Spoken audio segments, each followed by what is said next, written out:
Fernando Mussov, só para os conselheiros fiquem informados. O conselheiro Choichi justificou a sua ausência, ele está em férias. A sua suplente, a gente não conseguiu falar com ela, que é a servidora lá do campus São Sebastião. Fernando Dantas está subindo aqui, porque ele estava numa outra reunião, pediu ao suplente dele, que é o professor Marcelo, que também está de férias. O Marco, representante da Fibra, não vem, mas a sua suplente, a senhora Núbia Aparecida, toma posse hoje como suplente. O seu Fausto, representante dos pais dos alunos, também pediu que não para se abster da reunião. E o Josênio, que está atendendo a Semana Nacional de Ciência e Tecnologia, também não vem, são os que justificaram as suas ausências. Enquanto o Dantas não chega, a gente vai passando as informações que são mais gerais. Nós recebemos uma comitiva do SINASEF, do Sindicato dos Servidores, que pedia que nós pudéssemos interromper o processo administrativo disciplinado pelo professor Giolando. A gente informou que não há como fazê-lo do ponto de vista legal. Eles estão pedindo que a gente encaminhasse ao Conselho Superior um apelo. O professor Giolando, a gente conversou com ele, fez um recurso. O recurso foi encaminhado ao Conselho. Então, hoje, apenas está na pauta o julgamento do recurso do professor Giolando em atendimento ao pedido do SINASEF, mais do que ao pedido do professor Giolando, que só fez o recurso depois. Nós tivemos a eleição para os representantes dos estudantes. A eleição não está concluída do ponto de vista formal, porque não foi publicado ainda oficial o resultado depois dos recursos que houveram. De sorte que nós temos aqui agora 4 representantes dos estudantes. 3 ou 4?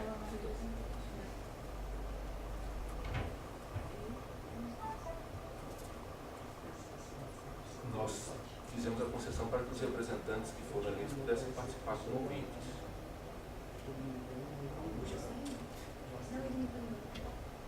E esses representantes estão aqui, participarão da reunião hoje como ouvintes, de sorte que na próxima reunião tomarão posse formalmente após a publicação dos resultados finais, já julgados os recursos pela comissão dos estudantes.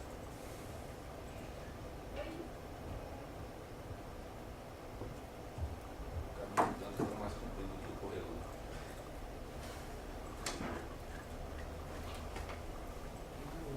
Ainda aproveitando esse espaço, nós temos na pauta aqui um caso extraordinário. Já vou explicar para vocês o que é o caso extraordinário, de maneira que a gente chegue lá com clareza. 5º ponto de pauta: aprovação da resolução A de referendo, indicação de afastamento do país do reitor.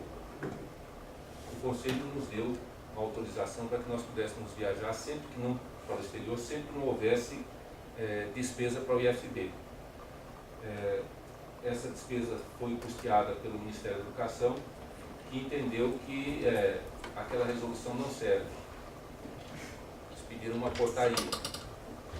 Mas a gente tem um documento do Ministério que tem que ser uma resolução do Conselho Superior. Não, mas é uma portaria. Então a gente fez a portaria foi para o gabinete do ministro, que obviamente não foi aceita, porque alguém depois pediu também que fosse feita uma portaria do CONIF, porque a minha viagem era para representar o CONIF. A portaria do CONIF, aí ele esclareceu que o CONIF, como sendo uma instituição privada, não autoriza o reitor de instituição pública a viajar. Então, o gabinete do ministro pediu que fosse feita uma resolução do Conselho Superior específica para essa viagem. O que nós fizemos aqui em um área de referendo, considerando que o Conselho já tinha autorizado para formalizar o pedido. Então, só para esclarecer que não se trata de passar por cima de nenhuma decisão do Conselho, mas de atender uma particularidade que eu não sei exatamente qual foi, haja vista que essa competência é do Conselho. Quem deu a competência foi o ministro que estava pedindo uma portaria, uma resolução, ele fez essa resolução a de referendo. E agora, com o quórum atingido, podemos, de fato, entrar na pauta. Nós temos aqui postos existentes, que não vai ser possível, porque a gente não tem o resultado oficial das eleições, e a gente vai direto para o processo do curso de Tecnologia em Processos Gerenciais, professor Germano. Chegou relatando. Desculpem o atraso, pessoal. Boa tarde a todos. O processo do curso superior de Tecnologia em Processos Gerenciais, ele foi iniciado lá no campus Taguatinga Centro em 2014. Foi aprovado pela Resolução 8 de 2015. O curso mudou para cá com autorização do Conselho Superior, Resolução 11 de 2017. E quando foi passar pelo reconhecimento, a PREM identificou que a carga horária do curso não estava de acordo com a resolução do CNE, a resolução 3 de 18 de dezembro de 2002. Então ela solicitou que fosse feita uma alteração no PPC, e aí foi criada uma comissão para poder fazer esse ajuste no plano de curso e também ajustar as informações decorrentes da mudança aqui para o campus Brasília. Então, o processo é basicamente o pedido de aprovação dessa revisão do projeto pedagógico. A priori, não houveram grandes mudanças no plano de curso. Tinha sido definido que ia alterar basicamente essas questões de endereço, infraestrutura, corpo docente. Daí foi feita essa primeira versão enviada para a PREM analisou, identificou algumas inconsistências na carga horária que ainda tinham sido mantidas, retornou para o campus reviu o processo, mas ainda não resolveu essas inconsistências, mas mesmo assim a PREM encaminhou para o CEP. No CEP, a relatora verificou que essas inconsistências não tinham sido sanadas e aprovou com ressalvas, depois devolveu para o campus. E aí, nesse meio tempo, o campus recebeu a visita do Ministério da Educação, que aprovou o curso com o conceito 5. Então, aproveitando que o curso já tinha sido aprovado, o campus fez mais algumas alterações no plano de curso, mudando a periodicidade de oferta de anual para semestral. Aí foi uma mudança um pouco mais significativa, não ficou só na questão da carga horária.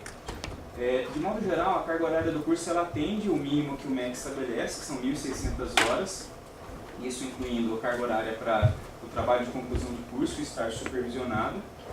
E teve essa solicitação de mudança de anual para semestral. O que eu identifico de mais complexo no plano foi justamente isso.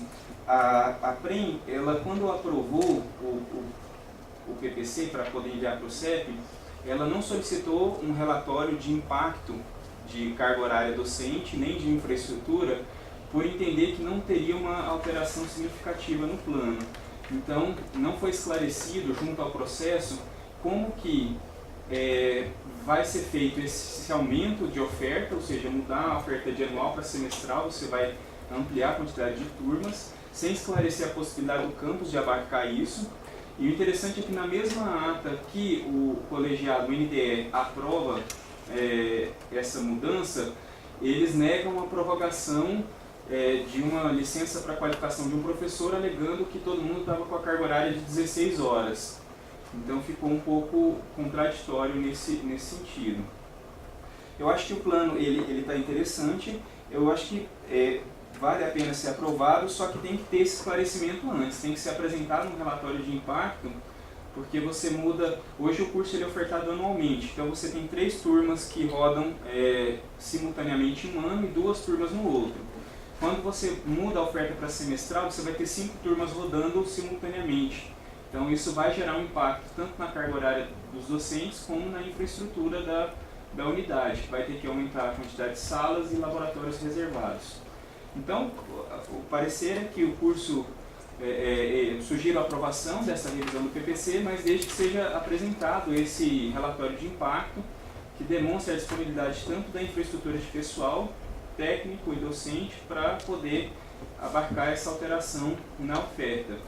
O que eu achei interessante também, assim, não sei se caberia retornar ao CEP, porque quando ele passou pelo CEP, estava numa proposição de oferta anual. E a mudança para semestral já passa a ser uma coisa mais significativa. Mas ele já foi aprovado, foi reconhecido pelo MEC, tem um conceito 5, eu acho que vale a pena a aprovação. E aí eu coloco apenas como sugestões aqui no item 5, para a comissão, porque aí eu nem sei se, peço desculpas, é o meu primeiro relato, então às vezes pode ficar um pouco extenso, essa reflexão em relação à carga horária completa do curso. O Ministério da Educação ele estabelece lá no catálogo de cursos tecnológicos o curso de processos gerenciais como sendo de 1.600 horas. No primeiro momento o curso não estava adequado, ele estava com 1.550, e depois nessa revisão que foi feita foi para 1.740. Então essas 140 horas adicionais, elas lá na plataforma Nilo Peçanha, que agora a gente utiliza para efeitos de computar o aluno equivalente, pelo menos a informação que eu tenho é que elas praticamente são desconsideradas, eles consideram as 1.600 horas. E o curso ele está com 5 semestres. Daria para fazer alguns ajustes. Esse curso ele poderia ser ofertado em até 4 semestres, que era uma proposta inicial, que quando esse curso foi elaborado, eu era diretor de ensino lá no campus Taguatinga Centro. A nossa ideia era tocar ele com 5 semestres, depois do reconhecimento, viabilizar a redução para 4 semestres, que você tem um problema sistêmico de evasão, a gente acreditava na época que isso poderia contribuir. Então eu coloco apenas a título de sugestão para a comissão, porque é ela que vai definir, às vezes essa carga horária ela é realmente de suma importância para garantir a qualidade da formação que esse curso oferece, mas eu trago essa reflexão para a comissão, a título de sugestão, tentar manter nas 1.600 horas, que é uma indicação do Ministério da Educação, talvez trazer um pouco mais a questão da educação à distância, que eles colocam de forma muito tímida lá no plano de curso, apenas um parágrafo, então daria para utilizar esse processo e tentar trazer ele para 4 semestres. Eu acho que é uma sugestão, né, do meu ponto de vista de diretor que estou representando, eu acho que seria interessante.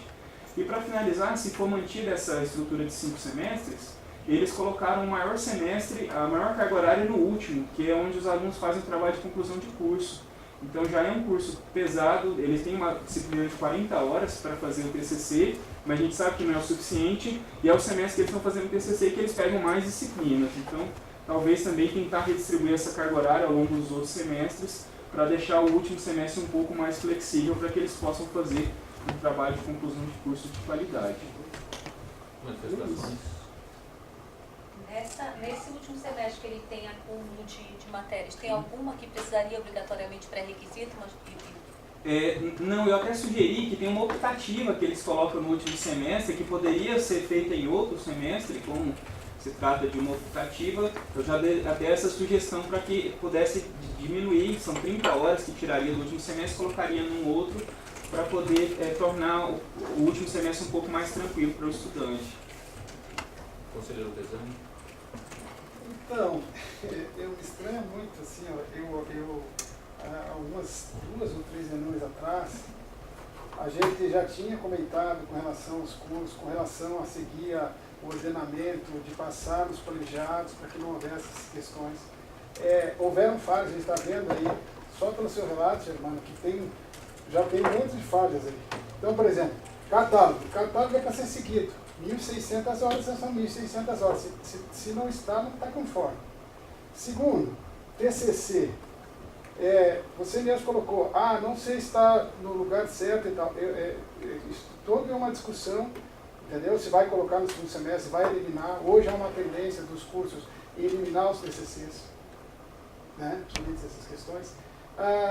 Essa questão de optativa, de carga horária, enfim, gente, eu acho assim, a gente aprova, não é que a gente tem que mandar de volta, mas no meu entendimento, se está havendo falha, esse é um exemplo.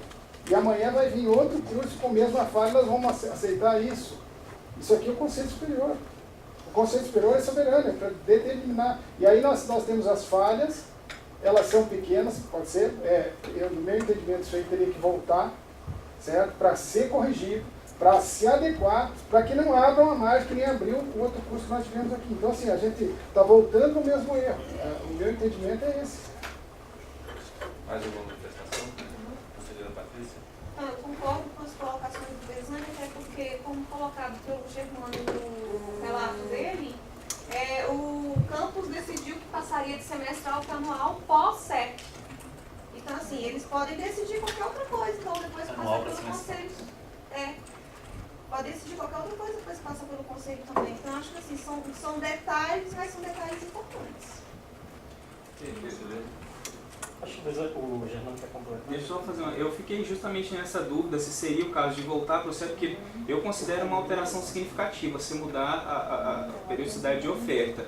Só que aí eu fiquei na dúvida se é o Conselho Superior que decidiria, se... Aí eu realmente confesso que sugerir a aprovação se for essa decisão aqui, mas eu acho que caberia fazer essa análise novamente, pelo menos pela Pró-Reitoria de Ensino, não sei, para verificar se está conforme. Conselheiro Presidente? Porque acho que é isso, né? Tem que chegar aqui aquilo que foi passado pelo CEP, né? E se tiver alterações é o CEP que faz, e não a comissão, né? E outra coisa também é que eu não sei, não aprovar inviabiliza alguma coisa. Porque pode inviabilizar a questão da semestralidade, mas isso é a parte mais grave aí, né? Então, acho que é essa exatamente a que não pode passar no momento, porque não tem como a gente saber o impacto que isso vai gerar. Aprovar a roda como já está lá. Exatamente. Conselheiro Garcia? Eu acho, concordo com as ponderações anteriores, mas eu acho que a gente tem que pensar um pouco que um plano de curso do IFB, ele vai da comissão, a direção de ensino geral, beleza, ali praticamente não tem uma pré-análise, PREM, aí volta da PREM, CEP, volta do CEP, Conselho Superior. Eu acho que eu só queria fazer uma reflexão, não é nenhum encaminhamento, é que a gente tem que pensar nesse fluxo, porque todo ser humano que mexer no plano de curso vai fazer um ajuste. Ele não vai chegar redondo nunca, porque vai passar por muitas e cada instância, cada analista que fizer vai ter. Então eu acho que a gente tem que refletir sobre isso. Mas eu concordo no mérito aí que a gente já fez alguns esforços aqui no plenário do Conselho Superior, dadas as situações de uma certa urgência, a gente acabou aí, com tanto a contragosto, concordando, mas eu acho que tem limites, eu acho que a gente deveria, houve uma mudança de periodicidade do curso e o CEP não foi consultado, né? Então acho que a gente deveria pedir para o CEP se manifestar, talvez um encaminhamento razoável fosse, tem mais problemas além desse? Sobre o impacto. Eu não apresentei muito em um relatório de impacto, que teve essa contradição. Ao mesmo tempo que não autorizou a permanência do docente em qualificação, argumentou que todo mundo estava com carga horária, mas aí você aumenta a oferta. Né? Então, e é na mesma ata, assim, o que me chamou a atenção.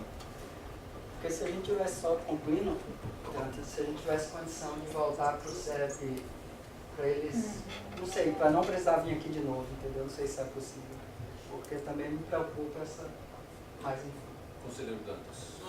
A minha colocação é exatamente nesse ponto. Normalmente a carga, o impacto de carga em outros processos é analisada dentro da própria PREM. E aí, se não é o caso, de retornar a PREM para análise, apenas para análise de impacto de carga horária. Acho que não precisa ir para o CEP para fazer isso, porque a questão é se vai ofertar semestralmente ou anualmente e se a carga, se os docentes têm capacidade de tocar nesse novo formato. Acho que isso aí, acho que ir para o CEP é ir para uma reunião que acontece aí a cada período de tempo, a PREM seria mais rápido e eles já fazem isso em outras instâncias. A sugestão é mandar de volta para a PREM só para isso. Aqui não estou só com relação a esse ponto especificamente. Lembrar dois pontos. Primeiro que na última reunião itinerante que nós tivemos no campus, os alunos reclamaram que a infraestrutura do curso é inexistente, mas ela está lá no plano de curso.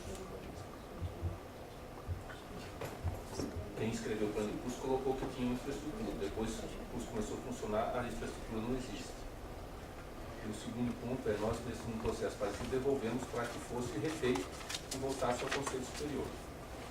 Então, acho que é uma medida razoável que a gente cobre que o processo retorne e volte para cá com as correções todas.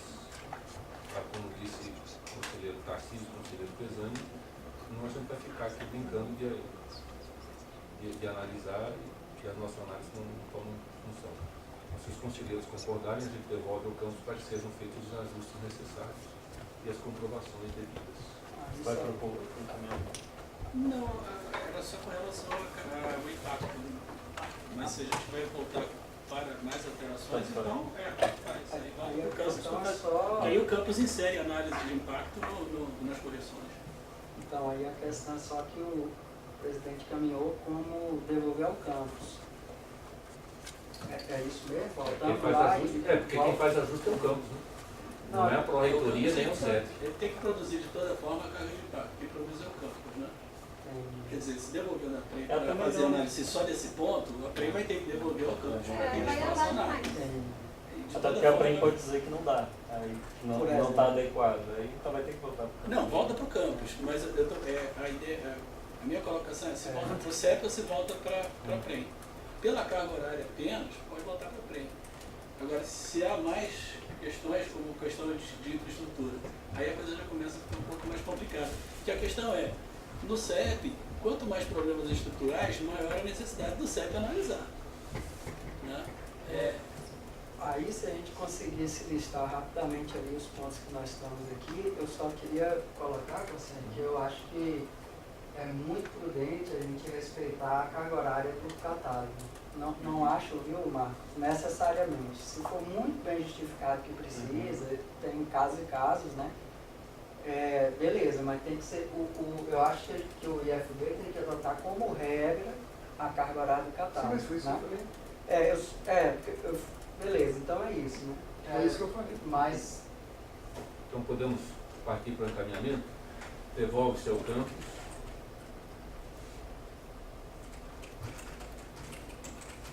Para ajuste da carga horária.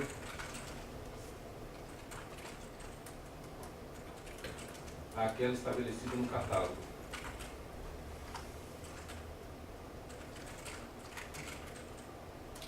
Só um ponto em relação a essa carga horária, porque o catálogo prevê a carga horária mínima. A carga horária, a grande questão assim, fazendo a mais do que fazendo mais do que está previsto no catálogo, nesse caso, não prejudica o curso, talvez prejudique o campus em relação à distribuição de carga horária docente e as metas estabelecidas, né? Porque você tem a quantidade, quando você vai contabilizar se a gente está atendendo ou não as metas de alunos, né, o professor, a gente é utilizado o cálculo a carga horária mínima, independente se for a mais ou não. Mas isso não traz prejuízo necessariamente ao curso, né? Ao plano de curso. Então é só isso, porque assim, a gente vai ter que fazer, porque tem vários cursos no IFB que hoje superam a carga horária. Praticamente vários não, tem alguns. Tem alguns. Que são planos de curso antigos que não foram ajustados. Exatamente. Agora tem uma questão que é só um outro ponto, que pelo que o Germano falou, o curso hoje roda com a carga horária menor do que o mínimo, né? Isso. Rodava. Quando foi feito um ajuste pela PREM, só para adequar ao formato necessário para colocar no EMEC. Então já está rodando com uma carga horária mínima. Isso. Eles ajustaram só para chegar no mínimo, fizeram um cambalacho lá. Mas Vamos terminando aqui, depois a gente... Só porque aí está ficando como uma imposição. Tentando entender aqui o que o Pedro falou, é o seguinte, eu acho que a gente pode colocar lá como sugestão, visto que a gente não tem nenhuma resolução que obrigue a funcionar lá na carga horária, mas colocar como sugestão ao campus que se adeque à carga horária e que se justifique o excesso de carga. Desde que ele mostre lá em planilha. Ou, então, devolve-se ao campus para ajustar a carga horária daquela estabelecida do plano, ou justifique Isso, a carga excedente. o excedente.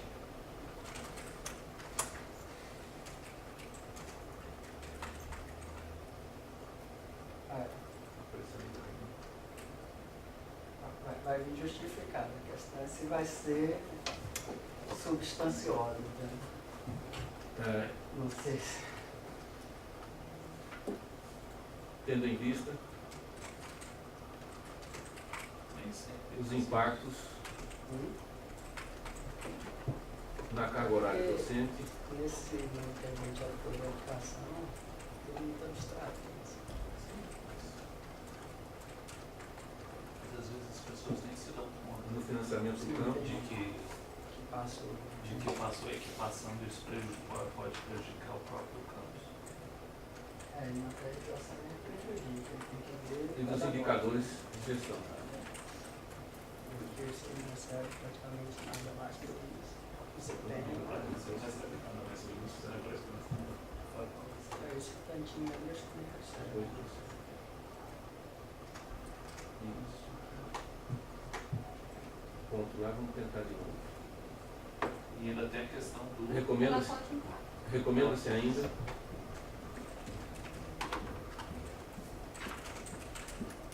que seja apresentado o relatório de impacto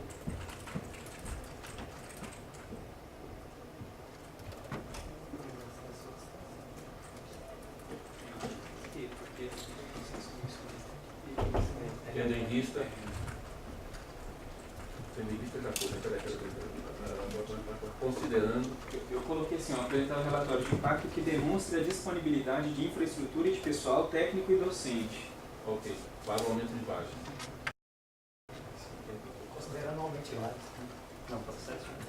Considera anualmente turmas, né? O aumento de número de vagas, né? Isso. Germano, o aumento de vagas. De novo, coloquei, seja apresentado um relatório de impacto que demonstre a disponibilidade de infraestrutura e de pessoal técnico e docente para a alteração do regime anual. É só ali... Não, até a partir de... na terceira linha. Impacto que demonstra... Aí. Isso. Até o final. Isso. E tem a questão do pessoal técnico também, que o campus sempre argumenta a dificuldade, então acho que é bom colocar.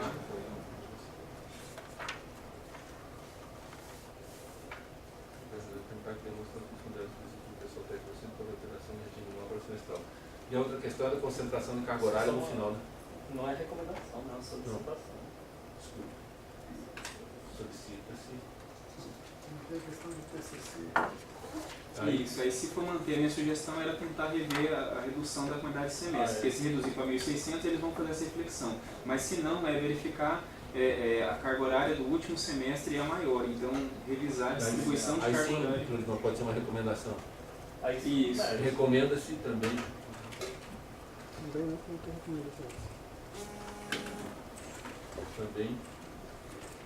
que não haja prevalência da carga horária no último período. Pode ser assim? Conselheiros concordam com essa redação? Vezane, a questão do TCC, quer destacar?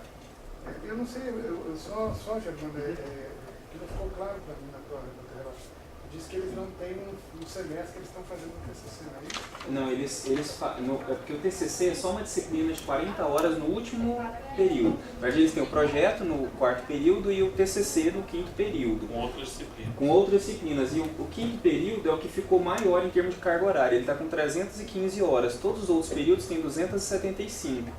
Então, além de ser o último período que ele faz o TCC, ainda é o que tem a maior carga horária. Provavelmente o estágio, se houver também. O estágio eles colocam a partir do terceiro. Eu queria abrir uma reflexão aqui, gente. Sinceramente, hoje esse debate, a gente passa por isso lá no IFSC, é justamente essa questão, ou se faz o TCC ou se faz o estágio. Hoje já está difícil procurar e achar campo de estágio. Eu, por exemplo, eu estou no curso de livro técnico, segurança do trabalho, já no semestre que vem, claro que não é a mesma coisa, mas a gente está pensando em abolir o estágio, porque está extremamente difícil arrumar estágio. E é um curso que tem procura. Isso em termos técnicos. Agora, imagina um curso tecnólogo, processo de eu entendo assim, ó, o aluno que não conseguiu estágio, ele pode optar pelo TCC. Isso é uma possibilidade, né? Porque você convalida essa carga horária em cima disso. Você deixar os dois mecanismos no mesmo curso, eu acho que dá um tiro no pé. E aí a gente tem que ver a questão da concentração de carga horária dentro desses 4 semestres, porque assim, ó, o que a gente tem visto meio que desses cursos que eu tenho avaliado em nível nacional, que é do INEP, há um enxugamento e não um aumento, entendeu? Então, assim, é isso que nós queremos, em termos de, se isso é bom, em termos de captar e trazer o aluno e fidelizar, é um ponto que eu acho que tem que ser discutido, entendeu? Porque entre deixar os dois e optar por um e outro, eu particularmente, pela minha experiência, eu preferia que se deixasse um ou outro, e dando a oportunidade do aluno optar, porque ele pode não fazer o estágio. E aí, como é que vai ficar? Vai ficar empatando e o cara vai ficar sem diploma? Tem que pensar em tudo isso. Aliás, é um dos indicadores da plataforma da educação é esse. O pessoal é considerado evadido porque não conseguiu fazer estágio. O estágio é obrigatório, então um estágio opcional é um ganho do ponto de vista da Isso é tão importante que o... Mas deixa os dois, né? Sim, não, ou um ou outro. Só por ouvir, tu pediu a palavra aqui. Porque nas contas aqui, Giovana, não estou entendendo. Você falou que eles fazem 4 semestres de 275 e um de 315. Mas aí só dá 1.475 horas. Então, é mais 100 de estágio e mais... Não, mais 225 de atividades complementares, mais 100 de estágio. Ah tá, mas aí essas estão diluídas Assim, entre os estágio 4 não pode primeiros, ter né? Ou seja, não tem 600. prevalência no último, né? Então, A 100 do estágio não pode contar dentro das 1.600. Tem que estar fora. a 100 de estágio, pois é, né, nesse plano Então tá aí contando. chegaram em 1.700 Isso. vezes. Chega a 1.740. Está contando a 100 de estágio e conta 225 de atividades complementares. E aí, se isso ficar diluído nos 4 no primeiro semestre, não tem prevalência lá no último, né? Não é então eles colocaram 315 ali, mas pensando que ele vai fazer o estágio antes. Então Sim. deram horas antes para eles fazerem. Sim. Mas aí, em termos de disciplinas, É porque eles... se você, por exemplo, vamos supor que eles dividam a partir do terceiro semestre. Sim, né? exato. Então seria 50 horas a mais ali em cada semestre. Terceiro e quarto, Sim, por exemplo. isso. Então só aí já passaria para 325 horas cada semestre. Como é 315 no último, então ele já está com menor no último do que os dois penúltimos. Mas ele pode começar. Pode escolher a carga horária. A carga horária é, no mínimo, 80 horas por mês. No mínimo. Aliás, 80 Se não, for fazer 160. ali, ele já está pesado. É que ele pode começar antes, mas se ele não começar, vai acumular as 315 mais o estágio no final. Então tem uma optativa no quinto semestre. Se eles deslocam essa optativa para outro semestre, ele já alivia um pouco da carga horária dele. Se ele não conseguir fazer o estágio a partir do terceiro, diminui a carga no final. Ficamos com proposta do conselheiro Vesani, que seja colocado opção estágio ou TCC. Ou que seja discutido. Eu acho que foi essa a ideia, né? Que a gente determinar vai demais do pedagógico lá do campus, né? Então, Mas recomenda-se também que não haja prevalência de carga horária no último período, bem como uma avaliação Sobre a obrigatoriedade de estágio e TCC. e a obrigatoriedade de estágio e TCC.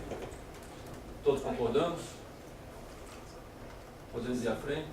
Acho que se quiser completar, já que o catálogo não exige Essas duas, os dois são... que é um ou outro. É.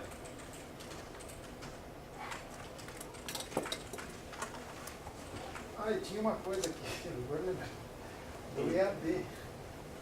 Não foi, Júlio? Não, eu Esse não deve entrar, porque a gente vai entrar muito fundo no... Não, assim, mas é porque ele citou, eu lembrei disso agora. Tá no relato isso aí?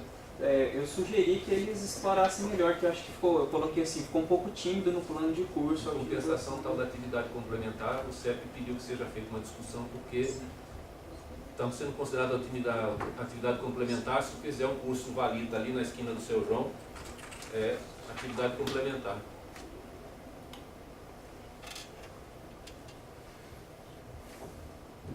Fechamos? Conselheiros? Podemos dar por aprovado o parecer? Ok. Então, antes de passar para o próximo ponto de pauta, vamos dar posse a conselheira Núbia Aparecida da Silva Rosa, que representa o Sistema Fibra, na condição de suplente do conselheiro Marcos. Seja bem-vinda, conselheira. Com o termo de posse, por favor.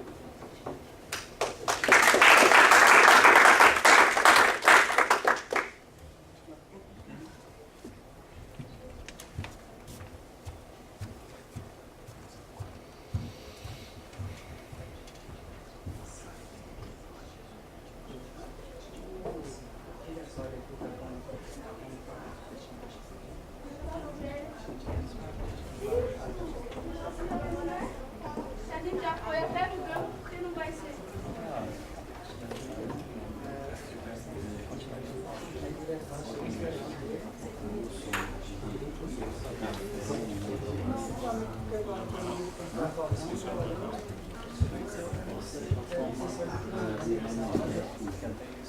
O processo de liderança, então, conseguindo. Então, o processo seguinte agora é programa de pós-graduação em educação profissional. Está com o conselheiro Josênio e ele passa ao conselheiro Tarcísio a apresentação. Beleza. Ele está aí, né, Dante? O Jacene é representante docente, né? Trabalha no Campus Ceilândia e me mandou o relato dele. É o regulamento, né, do funcionamento desse mestrado aí, dessa pós-graduação. Acho que vocês todos conselheiros têm noção, é um mestrado em rede, todos os institutos federais, e acho que agora todos os institutos têm um polo, né, Conselheiro? Ainda não. Ainda não, né? Mas tem um polo aqui em Brasília, os nossos professores atuam nesse polo, mas é um mestrado em rede em vários institutos, né?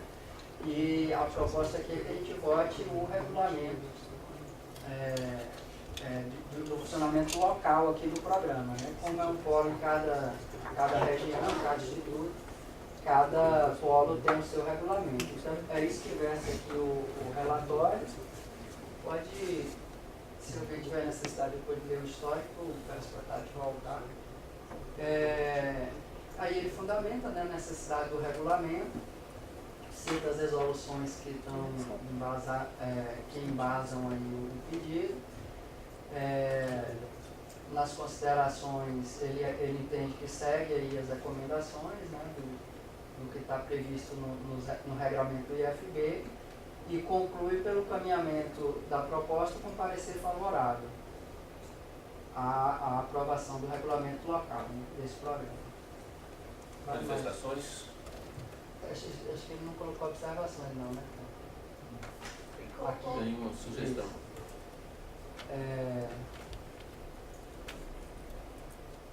Aí ele pede com a revisão da composição da comissão acadêmica local conforme a orientação do CEF, que consta na instrução do processo. Conselheiro presidente.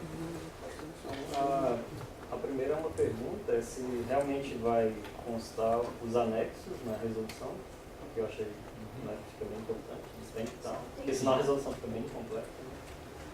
E a outra é que do artigo 10 a gente está pulando para o 13, aí vai ter que consertar a ordem.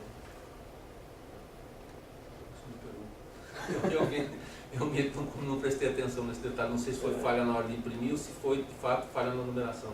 Aí, como nem tudo que tem na resolução nacional não tem nessa, aí fiquei na dúvida se é porque não esqueceram uma parte, não colou uma parte. Eu coloco aqui a disposição para verificar isso, porque de fato, como o regulamento é praticamente igual, as diferenças são muito pequenas, pode ter havido uma falha na hora de fazer a transcrição. Mas o regulamento não pode ser muito diferente, a não ser por uma pequena ou outra adaptação. O regulamento tem que ser igual porque o curso é um só. A gente pode até conferir isso, se está faltando alguma coisa ou se só foi uma questão de numeração. Tem cara de falta aí, né? Cara de falta. Bom, então... Acho que aqui, se o conselheiro concordar, que a gente coloque que além dos anexos devem fazer parte dessa resolução, que deve ser revisado para cuidar desse salto. Pode ser feito assim? Mais alguma manifestação? Então, encaminhamento.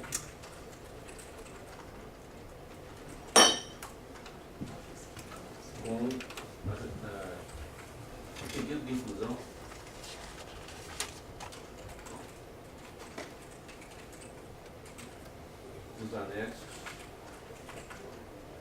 e também de revisão do texto no que concerne a sua completude ou a numeração dos arquivos. Correto, conselheiro? Pode pôr de parênteses B entre 10 e 13.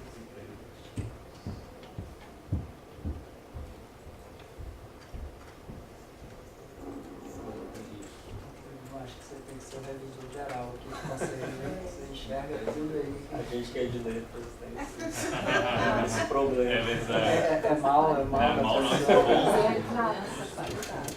Lembrar que tem aqui no Quando relato uma coisa, eu faço o uso da sigla Consulp, que não faz parte desse instituto. Ah, sim. SES, né? Antigamente era consulta. Nos outros institutos, nesse CS, desde o Desde nascimento. sempre? Desde Nossa, A gente que fala fala o conselho, mostra um pão aí. mais alguma manifestação? Podemos encaminhar dessa forma, com Seu consideração? nome não é seu nome, né, cara? Botei lá no meu currículo, conselheiro do consulto. Então, relato com... Aí é o PDF. No terceiro ponto, é o PDF aí, ó. Aí tem, mas eu escrevi errado.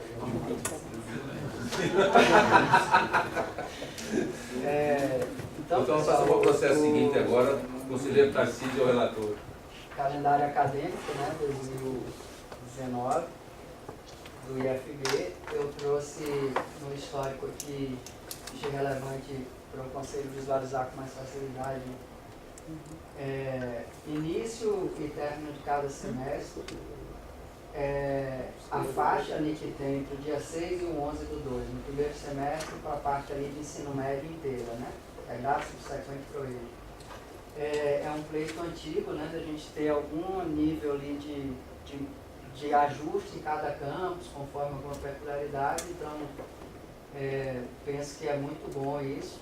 Na maioria dos casos a gente começa no mesmo dia, mas dá uma margenzinha ali pequena, né, de ajuste.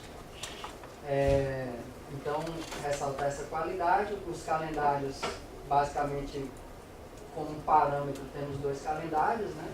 Na realidade dos campi acaba tendo 3, né? Um do integrado, um para os técnicos demais e um para a graduação. Mas aí, enquanto parâmetro, eu acho que ficou bem, né? O CEP trabalhou bem aí. Pode deletar aqui, por favor. O fundamento é definir, né, os parâmetros para a organização do calendário acadêmico dos campos do IFB. Aí, nas considerações, a minha proposta aqui para o plenário é que a gente altere a definição aí do dia 15 do 10, que é dia feriado escolar. Esse ano já deu um estresse aí para todo mundo. E está no calendário como recesso. Recesso é diferente de feriado, né? E se você puder ir até o final aí, tá? Por favor, o decreto, eu copiei o decreto, que estabelece esse dia do professor, né? Que ele é de 63, e ele é dedicado ao professor, fica declarado feriado escolar. Eu defendo isso porque eu acho que quando o decreto fala em feriado escolar, está dizendo que a escola tem feriado. Portanto, isso é válido para profissionais docentes e profissionais técnicos, na minha compreensão. Né? Pode voltar lá, Tati, nas considerações.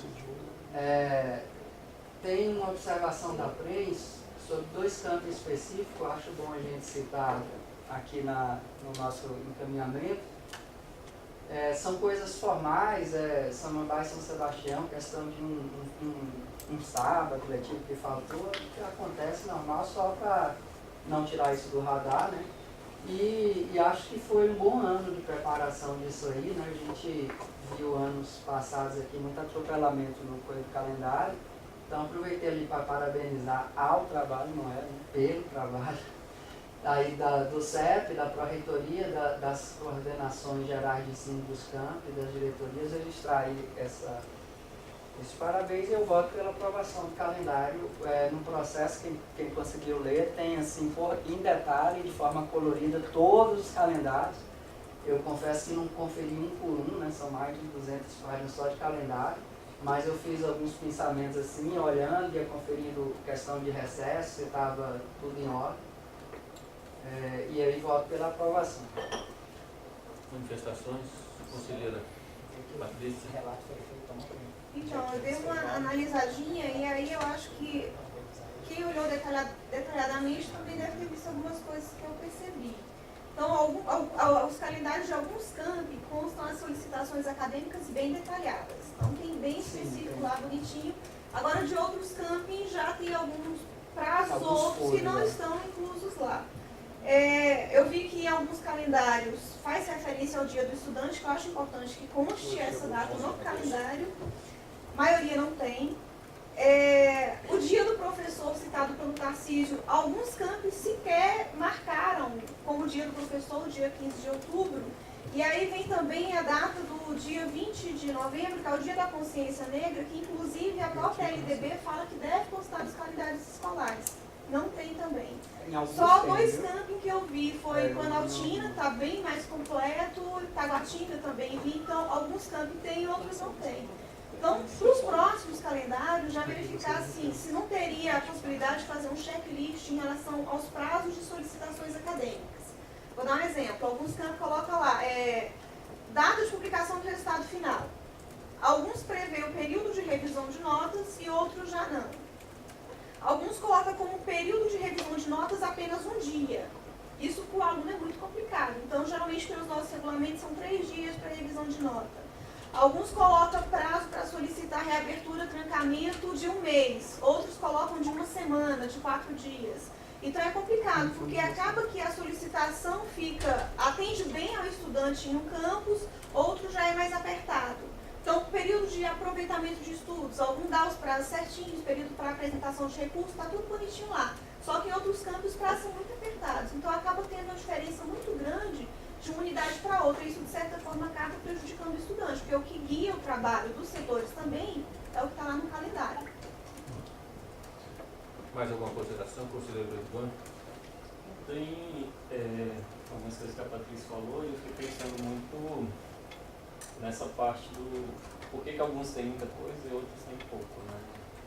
E aí, às vezes, eu começava a achar que eu não estava entendendo nada, né? Porque, por exemplo, tem alguns que falam de relatório de estágio. Eu estou pensando primeiro aqui no Proeja, né? Aí outros não falam. Aí eu ficava pensando, será que aquele curso não tem estágio? Né? O que é? Aquele campus não tem estágio? Aí uns colocam um período de matrícula, né? Quanto é o período de matrícula? A maioria só coloca o período de renovação de matrícula. Né? O campus da Ceilândia, por exemplo, não fala da recepção dos estudantes, aí não fala do trancamento, isso boa parte dos campos não falam de trancamento, né? Qual o período de trancamento? Aí fiquei na dúvida também, mas espera aí, porque esse curso não pode ter trancamento, o que é? Né? Atividades complementares também não tem no projeto da Ceilândia.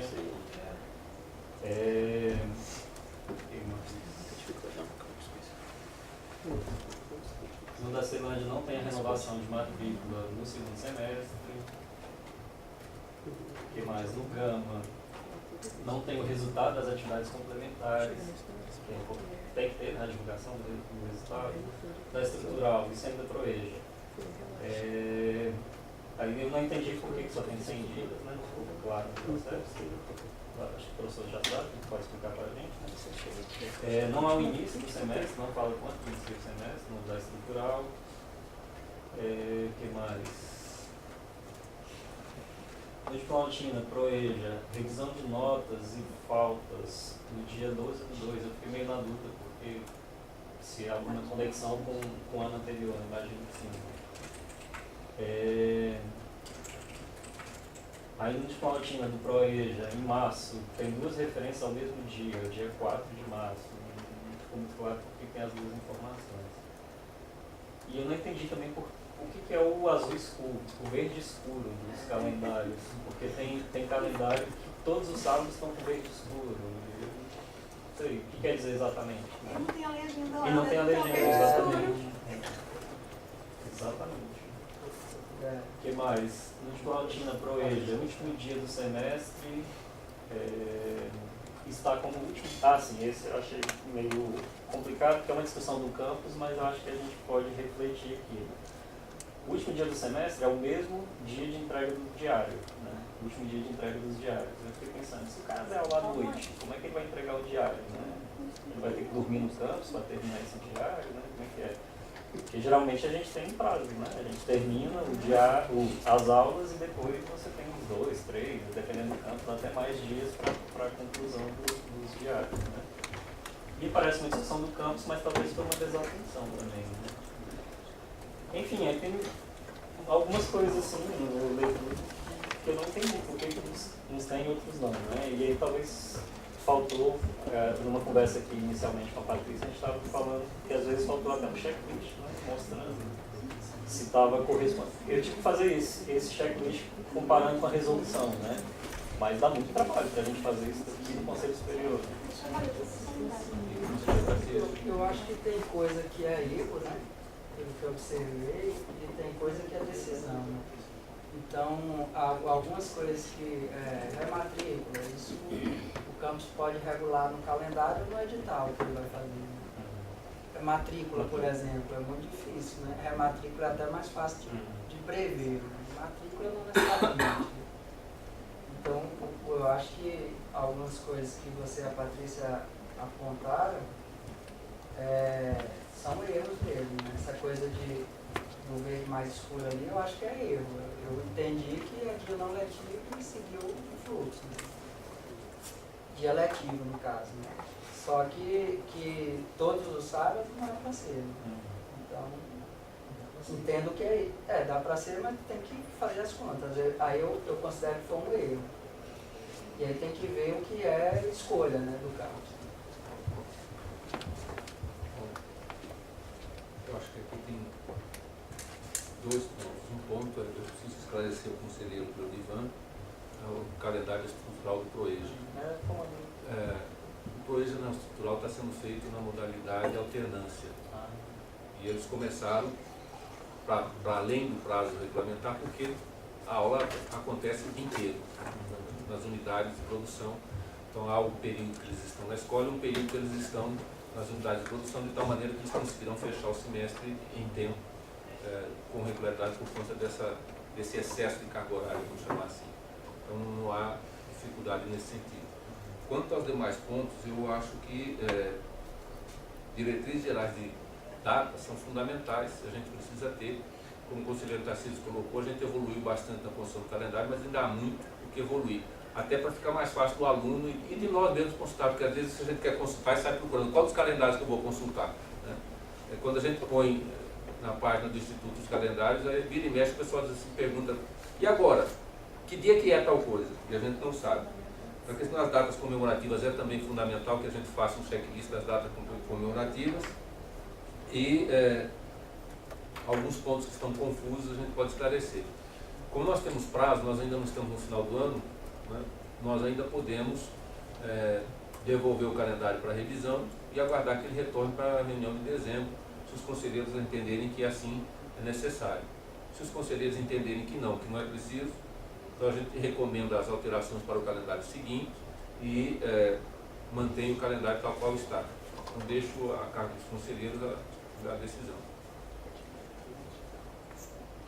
Eu acredito que, mesmo que a gente coloque para a reunião de dezembro, agora entra num prazo muito corrido nos campos. Não sei se não vamos fazer essa alteração. Mas para o próximo exercício, ter esse cuidado, que até porque tem que já ter esse checklist, eu acho que tem que ter um checklist de solicitações acadêmicas, tem que ter um prazo razoável para que os alunos tenham tempo realmente de fazer as solicitações, porque senão eu crio um prazo que vai atender o setor, mas não vai atender o estudante. Ou o contrário, eu crio um prazo que vai atender o estudante demais e vai inviabilizar o trabalho do setor. Então, assim, criar um checklist com um prazo razoável para as solicitações, pensando já nos próximos calendários. Eu acredito que para esse agora, por mais que a gente tenha uma reunião em dezembro, não dá tempo. E aí a gente pode deixar encaminhado esse checklist aqui na ata. Né? Que é para a reitoria de ensino. É que, na verdade, poderia realmente falar da Pró-Reitoria criar uma norma, porque com os dias festivos, que seja da instituição, aqueles que estão em lei, então porque não muda as datas. Muda os dias, mas as datas ficam. Então, já criar e criar com datas mínimas de final de semestre, entrega de diário, algumas regulamentações que eles entenderem que seja melhor e que falar, na estrutura quando os campos for montar o calendário, isso aqui já tem que ser levado em consideração.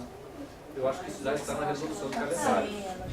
A resolução está aí. O que nós não estamos cumprindo a resolução. Então, é pedir que se observe a resolução. Então, veio o calendário, porque então passou pela PREM, sem ela também olhar a resolução que ela criou. A única coisa que não tem na resolução é a questão do período mesmo. Então, assim, por que o campus coloca um período de 30 dias para trancamento e o outro coloca uma semana? Por que não coloca só 4 dias para aproveitamento de estudos e o outro coloca 20 dias? Então, assim, acaba que virando discrepância, acaba gerando uma comparação, porque o estudante que está nesse campus esse ano que vem pode estar em outro. E aí ele entende por que é tratado de forma diferente. Exato. Você vê, por exemplo, a maioria dos campos, você termina o semestre e depois você tem a entrega de documentação, diário, né, tal. Já no Campus Brasília, pelo menos no subsequente, está assim. Dentro do período letivo, você tem a entrega dos diários. Né? E aí eu já não sei se acompanha a resolução, que me parece que não. A gente tem campos que me parece que está considerando o conselho de classe, de eletivo, enfim, né? Essas coisas. Como a gente falou, tem a resolução, né? Poderia ter se comparado, tem um checklist na resolução. Podemos fazer um encaminhamento, então, que a proposta do calendário deve ser melhor ajustada à resolução que trata desse assunto, que, se não me engano, é de 2012, 2013, não me lembro agora. Eu acho que eu estou contigo. E até fazer a revisão da resolução, de repente, né? Para atualizar. É 17. 23 de 2017. Não, esse deve ser a aprovação do calendário passado. Aqui ela estabelece os parâmetros para o calendário acadêmico. Não, essa resolução é 2012. Eu peguei ela no site. Dessa é a minha mais nova? É isso mesmo. Você quer já declarar a resolução pertinente? Não, essa aqui é mais nova. 23 de 2017. Que sejam 23 de 2017. Seja desenvolvido no checklist. Seja desenvolvido o checklist. Pode ser um ponto de vírgula, um checklist para contemplar prazos que devem ser padronizados, né? Sobretudo solicitações acadêmicas. Datas comemorativas. E prazos acadêmicos. Prazos,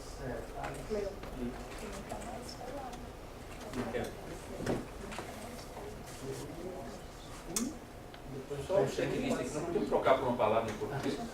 uma lista de conferências. Uma lista de conferências.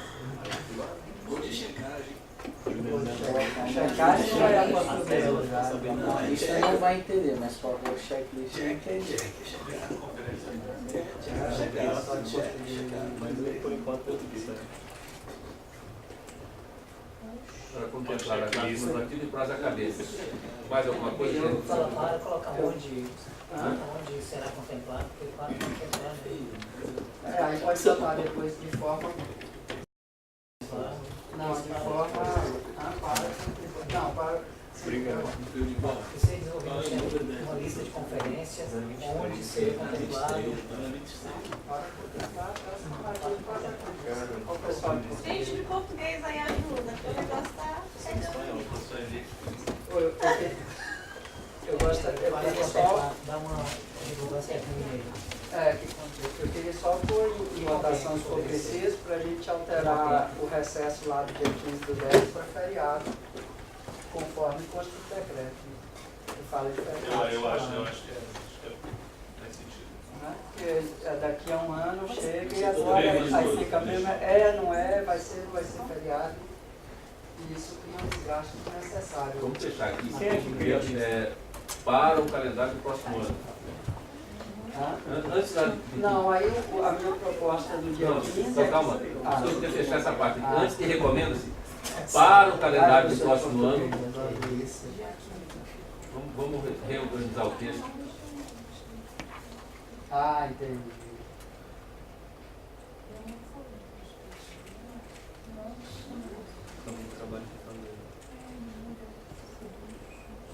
No próximo ano, não. Para o calendário do Eu próximo ano. entendi que isso ia ser pensado agora ainda, não é isso que você quis dizer? Recomenda-se que a proposta de calendário seja adequada à resolução pertinente, que seja desenvolvida na lista conferente por tempo exato comemorativo e prazo acadêmico. Ponto, fechamos aqui. Conselheira, conselheiro. Mas eu fiquei sem o calendário do próximo ano. Isso. Para esse ano, como você colocou, não dá mais tempo. Isso. Ah, então tá. Não, mas se você botou o Eu próximo ano entendi. é 2019, ela quer falar É pra 2020. Tá. Para a elaboração. Para o calendário de 2020. Mas isso sabendo que a gente pode ter alguns problemas, né? Porque, por exemplo, eu estou lembrando que tem campos que não colocou o dia 15 como feriado. Aí, é dia 15, dia 20. E uns colocaram. Peraí, vai ter algum... Como é que é? Essa é a questão. Não, o dia 15 tem problema, mas os outros feriados eu confio bastante, assim, inclusive os recebe. outros eu acho que Dia da tudo- consciência É negra. porque o dia Não, mas o 15 dia da consciência não tinha, mas também não é feriado. Mas eu entendi, tem que postar. Aí eu acho que a gente pode fazer a complementação, dia 15, o dia da consciência negra e o dia do estudante, para ser incluído ainda nesse calendário. Eu acho que são boa. 3 questões relevantes aí.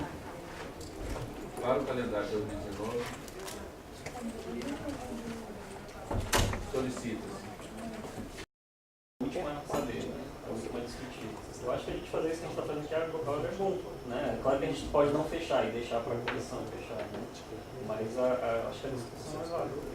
É porque eu entendi que Até porque a gente já o vai... princípio geral já estava É isso que eu concordo com o Tarcísio. Acho que a gente definiu o escopo da coisa. Agora, definir, deixa como só ajustar a terminologia para a gente consultar a PJ, até porque a gente não pode aprovar. O mesmo que a gente aprovar vai ter que ir para a PJ, a PJ diz não pode, aí volta para cá. O ideal era a gente ter essas comissões locais, pelo menos as locais, esse ano ainda criadas. Para que eles tenham tempo de elaborar. Para que já em fevereiro possa ser deflagrado isso. Os novos eleitos vão ser nomeados, gente, lá para setembro. Mas assim, Nunca se sabe a presidência novo. Nunca se sabe. Mas pelo padrão atual é 3 meses aí para nomear uma pessoa. Eu, Maia ali, já estamos aprovando todo mundo aí. Tá. Eu quero falar só em relação à minha candidatura à comissão. E a minha palavra é, se o Conselho Superior nomeia uma comissão, ele tem que dizer o que a comissão vai fazer. Eu entendo que isso daí não é o Código Eleitoral inteiro. É só para dizer o que a comissão vai fazer. E é isso que tem que ter aí. E isso tem que ser aprovado aqui. Não é a comissão que diz para si o que vai fazer. Eu não posso O alterar. mínimo, o Conselho Superior tem que declarar. A comissão vai fazer tal coisa. O resto, em relação aos campos, em relação às outras coisas, pode ser decidido pela comissão. Mas é o Conselho que atribui à comissão alguma tarefa. Não, eu entendo, porque eu de fato entendi que a discussão tinha sido votada, que a gente estava partindo para discutir formalidade do texto. Mas se o Conselho entende que a gente tem que escrever, vamos escrever. Só que para mim ficou claro o que, é que a gente quer dizer com esse material aí. Mas eu acho que realmente ainda não fala exatamente. Eu acho que tem mais coisa para baixo, né? E ainda não Não, fala não, exatamente o que aquilo é só- Essa resolução é só isso mesmo. Mas ainda não fala o que a Não, comissão faz. é assim, ó, isso aqui eu trouxe, assim, foi surgindo ideias e eu fui colocando. Para trazer para cá, para a gente realmente discutir, sair com um regulamento, pelo menos da... Tem a segunda parte. Mas aí já é... Então eu vou fazer minha fala. Assim, eu achei, não sei, ainda não visualizei realmente o que a pré-comissão vai fazer aí dentro, nesse documento. Mas outra coisa que eu queria comentar é o que o Tarcísio falou de você formar as comissões eleitorais este ano, né? Aí é complicado, porque vamos lembrar que a gente tem, as comissões têm 90 dias para concluir o processo, né? Se começar esse na hora que você deflagrar o processo. Sim, mas não, você deflagra com o edital da eleição. Não, você deflagra quando você cria as comissões eleitorais. Quando você cria a comissão A comissão eleitoral ela tem prazo de 90 dias para concluir o processo. Aí é pode só aquela conferir, coisa, tá? a gente vai criar em fevereiro e isso vai estar pronto em junho. Tá, e aí um outro comentário até que a gente fez na reunião passada é que, na minha opinião, a gente cria uma comissão que vai valer para o outro, não sei, as pessoas mudam suas cargas horárias dos seus campos, aí não quer mais fazer parte da comissão, sei lá, tem muitas mudanças de um ano para outro e vamos lembrar que essas comissões têm uma invasão bem grande, especialmente a central aí no nosso processo, é bem complicado. Eu vou voltar do ponto inicial. Primeiro, eu entendo que a gente de fato definiu o escopo da resolução aqui e que a gente pode deixar a comissão finalizar e a gente submeter a Procuradoria Jurídica antes de publicar para não correr em erros desde o início, né? Diminuir o risco de judicialização. Segundo, essa questão do prazo, ela é determinante. Nós temos que entregar até o dia do final do mandato em nome do novo ou do proposto sucessor. Os diretores gerais, não, os diretores gerais competem ao reitor. Então, terminada a eleição homologada do Conselho, eu posso baixar a portaria de nomeação dos novos, não tem problema nenhum. Agora, o reitor é competência do Presidente da República. Então, a gente tem que entregar para que o Ministério homologue. Aquilo que foi homologado aqui tem que ser homologado no Ministério e em seguida vai para a Casa Civil para investigar a vida do cidadão. Só depois de investigar a vida do cidadão é que sai o decreto, quando sai. Mas aí, se o nome dos novos diretores sair depois do dia 5 de maio, mesmo assim você ainda nomeia? Uma vez seu mandato já estaria vencido? Se o meu mandato vencer, eu não posso fazer mais nada. Pois é. Tá? Aí das duas uma, ou o ministro nomeia um pro tempore, ou Ele não vai fazer isso. ele bota para quebrar o novo. Eu entendo isso aí, Cledivan, que você falou. A questão é que tem o outro lado, que é o prazo, entendeu? Então nós estamos numa situação que se a gente deixar para fazer tudo a partir de fevereiro, nós vamos levar aí, com muita boa vontade, 15 dias para eleger essas comissões, mas com muita boa vontade mesmo.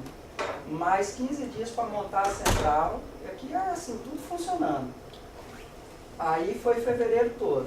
Aí você tem março e abril para fazer eleição e nomear, sabe? Eu entendo que você criando... Aí se for 2 turnos, a gente vai entrar por maio sem reitor eleito e aí se de fato o Conselho já não pode fazer nenhum ato, para o instituto. Pode, a partir do dia 6 de maio acabou. Pois é, aí o Ministério não vai emitir um ato lá te nomeando pro tempo.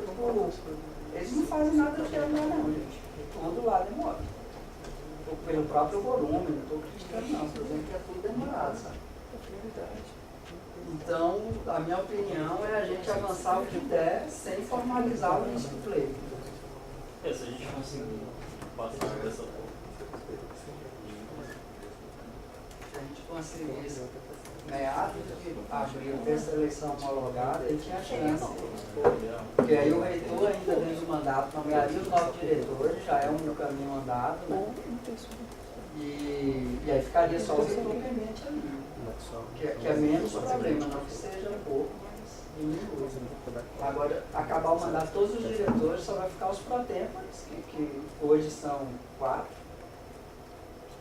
Podemos encaminhar, pessoal? Se em contraposição ao que a Ângela e o Cledivan estão propondo, a gente entende que essa comissão de doutos que aqui está, Douto, Vesane, Patrícia, Tarcísio, Jesus e Ângela, né, que eles, a partir do que nós pedimos aqui, que eles fizessem as alterações, propõem um texto, eles nos encaminham, a gente avalia e valida o texto, em seguida vai a PJ para que a PJ avalie, e a gente nasça com o processo já minimizando os riscos de judicialização. Só fica nomear, tira isso aqui tudo e nomeia a comissão preliminar. Isso. A gente, como a gente debateu. É ajuste de forma, na verdade, porque de conteúdo a gente já fechou aqui o que vai acontecer. Eu acho que o Marcos pode mandar para essa pré-comissão o material quando ele editar. Ali no e-mail a gente já dá uma pré-discutida. Eu não tenho muitas questões a serem ajustadas. Não pode ver. Vou tirar isso aqui, isso eu posso fazer já hoje. Consertar ali o parágrafo que eles vão pedir. O nosso trabalho é esse, criar a comissão local. Instituir a comissão local. Comissão provisória. local, não. É, Instituir a comissão provisória. provisória. Ah, e aí já tem aqui, ó, só para mostrar para vocês, tem um modelo que a gente até usou na outra, da comissão do regulamento de eleição. Que a gente pode ceder para essa comissão que foi eleita. Isso. Tá? Tudo aqui já arrumei. Beleza? Pois não, Angela? Eu sugiro que na portaria seja incluído como conteúdo, como você falou, o regulamento. Ele não está explícito aí, está só a nomeação, mas tem que colocar como O tarefa. regulamento dessa comissão provisória. Esse regulamento que o Vezani apresentou Esse é não um pode. produto. Esse não pode ser. Não, Esse só pode ser pela comissão permanente. mas o que vai reger a eleição dos... Isso a comissão provisória pode definir. É algum texto, alguma formalidade. Então, mas a formalidade é o decreto citado pelo Concian, pelo Vezani, o 6.986. Eu estou toda hora os dois presidindo a reunião aí. Você viu, né? Nunca aconteceu. Quase. Repassa.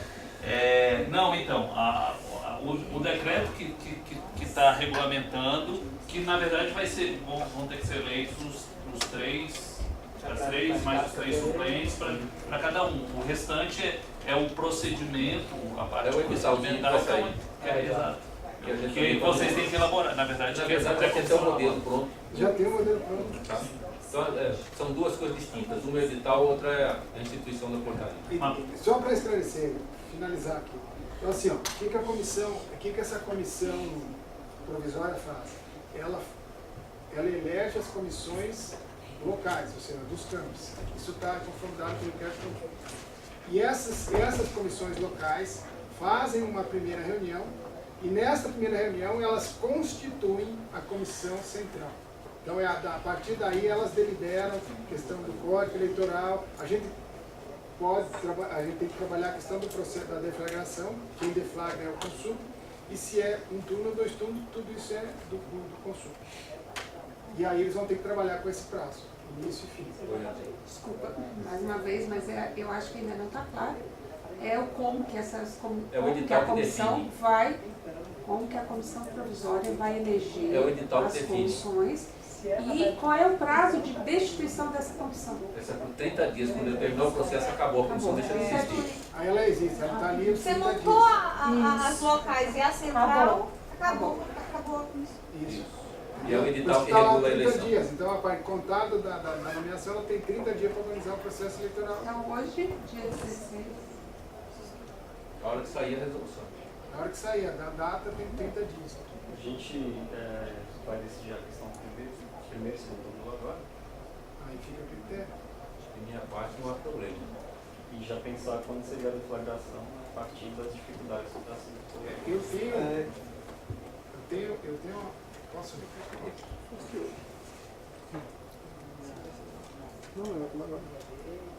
Eu tenho uma proposta aqui, ó, que eu queria discutir com você, é o seguinte: como tendo uma data efetiva é 5 de 5 de 2019, o que diz o decreto é que 90 dias antes dessa data. Só que os 90 dias, e aí veio do dia 13, ele se conta se a data fosse segunda, contaria dia na segunda. Mas como o dia 5 está no domingo, tem que se contar 90 dias a partir da sexta-feira, que é o dia 13. Então 90 dias para trás. Então seria 3 do 5, contando para trás, né? 3 do 4, 3 do 3, 3 do 2, teria que se startar o processo. Entenderam? E a eleição, eu fiz uma projeção aqui, poderia ocorrer efetivamente o processo, porque tem a homologação, no dia 30 de 4 de 2019. Isso é uma proposta. Eleição propriamente dita? É. Sim, dá. Não. Eu estou pensando nesse processo todo, de código eleitoral, vai e volta. Eu acho que a gente podia fazer aqui só 2 definições agora. Uma, que dia começa o processo eleitoral. 2, se vai ser em um turno ou 2 turnos. Em 30 de abril, Vezani, só para a gente considerar aqui, não dá para o seguinte: primeiro, terminado o processo eleitoral, tem a apuração, recursos Homologação. e o relatório tem que ser escrito para que venha ao conselho para homologar. Sim. Então, nós não conseguimos fazer isso em 3 dias. Da Tudo outra isso tem vez, que vencer 90 dias. Eu tô só... da outra vez foram 15 dias, se não me engano, para fazer o Para relatório. finalizar o processo deu muito trabalho. Foi um processo de 11 volumes. Não é uma coisa rápida, não. Então não pode ser no dia 30. A eleição no máximo deve ser lá pelo dia entre 30 de março e 15 de abril. No máximo. Senão a gente não consegue finalizar até o dia 3. Aí tem que, como a comissão tem 90 dias, né, para finalizar isso tudo, Todo o processo. então teria que começar ali no máximo dia 1º ou 2 de fevereiro. 3 do 2 a proposta. Pronto.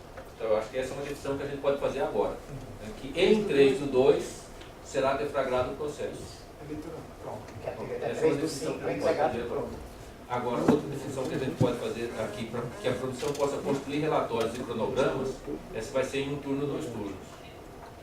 Eu acho que tem essa questão e tem a questão de como os votos vão ser apurados. Na primeira eleição eles foram votos absolutos, né? Então, se você tem uma população de categoria X de 1.000 e só votaram 100, aquilo valia 10% do global, dos 33% que aquela categoria tinha. E até e tudo se apura por votos válidos, né? E eu acho muito mais justo o voto válido do que você botar na conta do povo a abstenção, né? Então, o voto do estudante tem 15 mil estudantes e votos de 500. Isso é muito bacana, mas a lei não permite. Existe uma forma. Existe essa forma? Existe pelo universo, dividido do universo de possibilidades. Aí nesse técnico geralmente o que mais pesa é o voto técnico. Não, universidade não tem nada a ver com isso. Exatamente. O processo universitário é completamente diferente do nosso. O universitário, a própria ETB fala que os docentes têm 70%. Não, porque eles fazem cada um de jeito. Gente, no Mas nosso caso, a forma é definida, retirada aí, isso não é né, possível. Você está definido, Tá? Aí, só a questão de deflagrar no dia 3 de fevereiro, seria? Eu acho o mais certo, mas a gente vai ter que pensar algumas coisas com relação às comissões, né? Que aí, no caso, pelo que foi entendido, a gente vai ter que eleger as comissões este ano. Este ano ainda. Mas aí, por exemplo, a gente tem que pensar com relação aos alunos, por exemplo, né? Então, como é que vai ser a constituição dos representantes dos alunos, né? A gente vai pensar o quê? Só vai poder Tentar esse ano. quem vai continuar no ano que vem? Inclusive, Mas eu não sei se a gente pode fazer isso. Pode. Se ele não for aluno, ele perde a condição de estar Não, no porque concurso. talvez ele teria o direito de entrar agora, Ele mas teria ano de que vem candidatar, teria que só que ele mas perde o isso- direito de estar na comissão na hora que deixa de ser não, aluno. mas aí a gente coloca que não pode só formandos. Os formandos. Mas eu não sei Se se a for gente reprovado, pode. ele continua. Ah, O que eu acho é que a situação não Se é mudar o estado da acadêmica dele, ele vai. Mas aí a gente já considerando então que talvez a gente vai ter que fazer um preenchimento. Pode ser, se seu suplente não der conta. É porque a situação ficou muito ruim. Eu acho que para o próximo ciclo de gestão tem que se pensar nisso aí. Para a gente evitar essa virada de ano aí, que ficou ruim. Nós temos um pequeno detalhe, né? As nossas eleições coincidem com as eleições majoritárias, o que é um problema. Se a gente já está tendo tensões e discussões, bate-boca e até mais do que isso, imagina se botar as duas juntas. Seria engraçado. Não foi Seria não. trágico. Não foi não. Mas aí Foi trágico. Aí é que aquilo que eu tinha falado já anterior, né? A gente pediu uma autorização, alteração no mandato, joguei para frente. Então, em vez de ser em maio, terminar lá em julho. Porque aí a gente pegaria o meio de semestre. Não, porque pegaria o meio de semestre e bem tranquilo. Não é a gente que pede. Não, a gente pode pedir, pode não. Conselho Superior, requisição, pedir lá que o mandato seja. Não. O mandato termina dia 6 de maio. Se o ministro entregar o outro dia 6 de maio, pronto. Não, Agora, se demorar 90 dias para nomear, não, mas isso, não, até eu entendo. Eu estou falando, se ele demorar 90 dias, não tem mais o que pedir. Porque eu falo, se entregar no dia 7, 6 de maio, então, na teoria, seria até 6 de maio de 2023. E aí, o que a gente pode fazer é que prorrogue já deixe indicado, peça, para que se faça, no mínimo, em junho ou julho. Hã? deixa pro outro. Não, acho que no próximo ciclo vai ter que ver isso aí. Ok, vamos lá então para a definição. Sim ou não para definir agora 1 ou 2 turnos? Sim, como definir agora 1 ou 2 turnos? Pelo tempo eu voto no uso. Escreve fala. Eu vou defender. Não aberto aqui. Então, quem se candidata? Defesas, Dantas, Ah, não. Tarcísio. Tarcísio já vai Eu defender dele. vou defender um turno por duas razões. Primeiro é o calendário, que já está bem apertado. Ah, beleza. Isso aí é no decreto. Então, defender que seja um turno, e segundo, porque a nossa tradição de eleição vamos para a segunda, né? Normalmente se usa 2 turnos quando tem uma multiplicidade enorme de candidatos e pelo cenário, pode ser que não se confirme, não parece que teríamos um conjunto tão grande assim de candidatos, devemos ter 4, 5, dá para ir de um turno só, na minha opinião.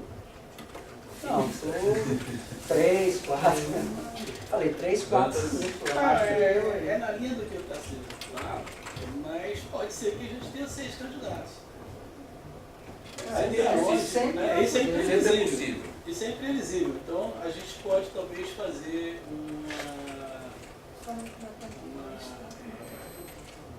uma sugestão de ser. Né? Se tivermos até 2 candidatos, um turno. Se tivermos mais de 4 candidatos, ou mais de 3, ou mais, não importa, 2 turnos. Eu não acho que o calendário fica tão apertado, assim, porque você consegue ajustar os 2 turnos em 15 dias. Você consegue ajustar os 2 turnos. Vamos fazer o seguinte, tem mais falas. Feito em outros lugares. Tem mais falas aqui, vamos ouvir as falas antes de a gente retornar. Dá para se colocar assim, 2 turnos em 90 dias, não creio que isso já foi feito. Então tem a fala do Cleodivan Mas e a fala concordo do que Pesante, dificilmente a gente vai inscritos ter até agora. 2 ou 3 candidatos, entendeu? Pesante. Quem vai primeiro? Pode ser. Seu Divan, vai.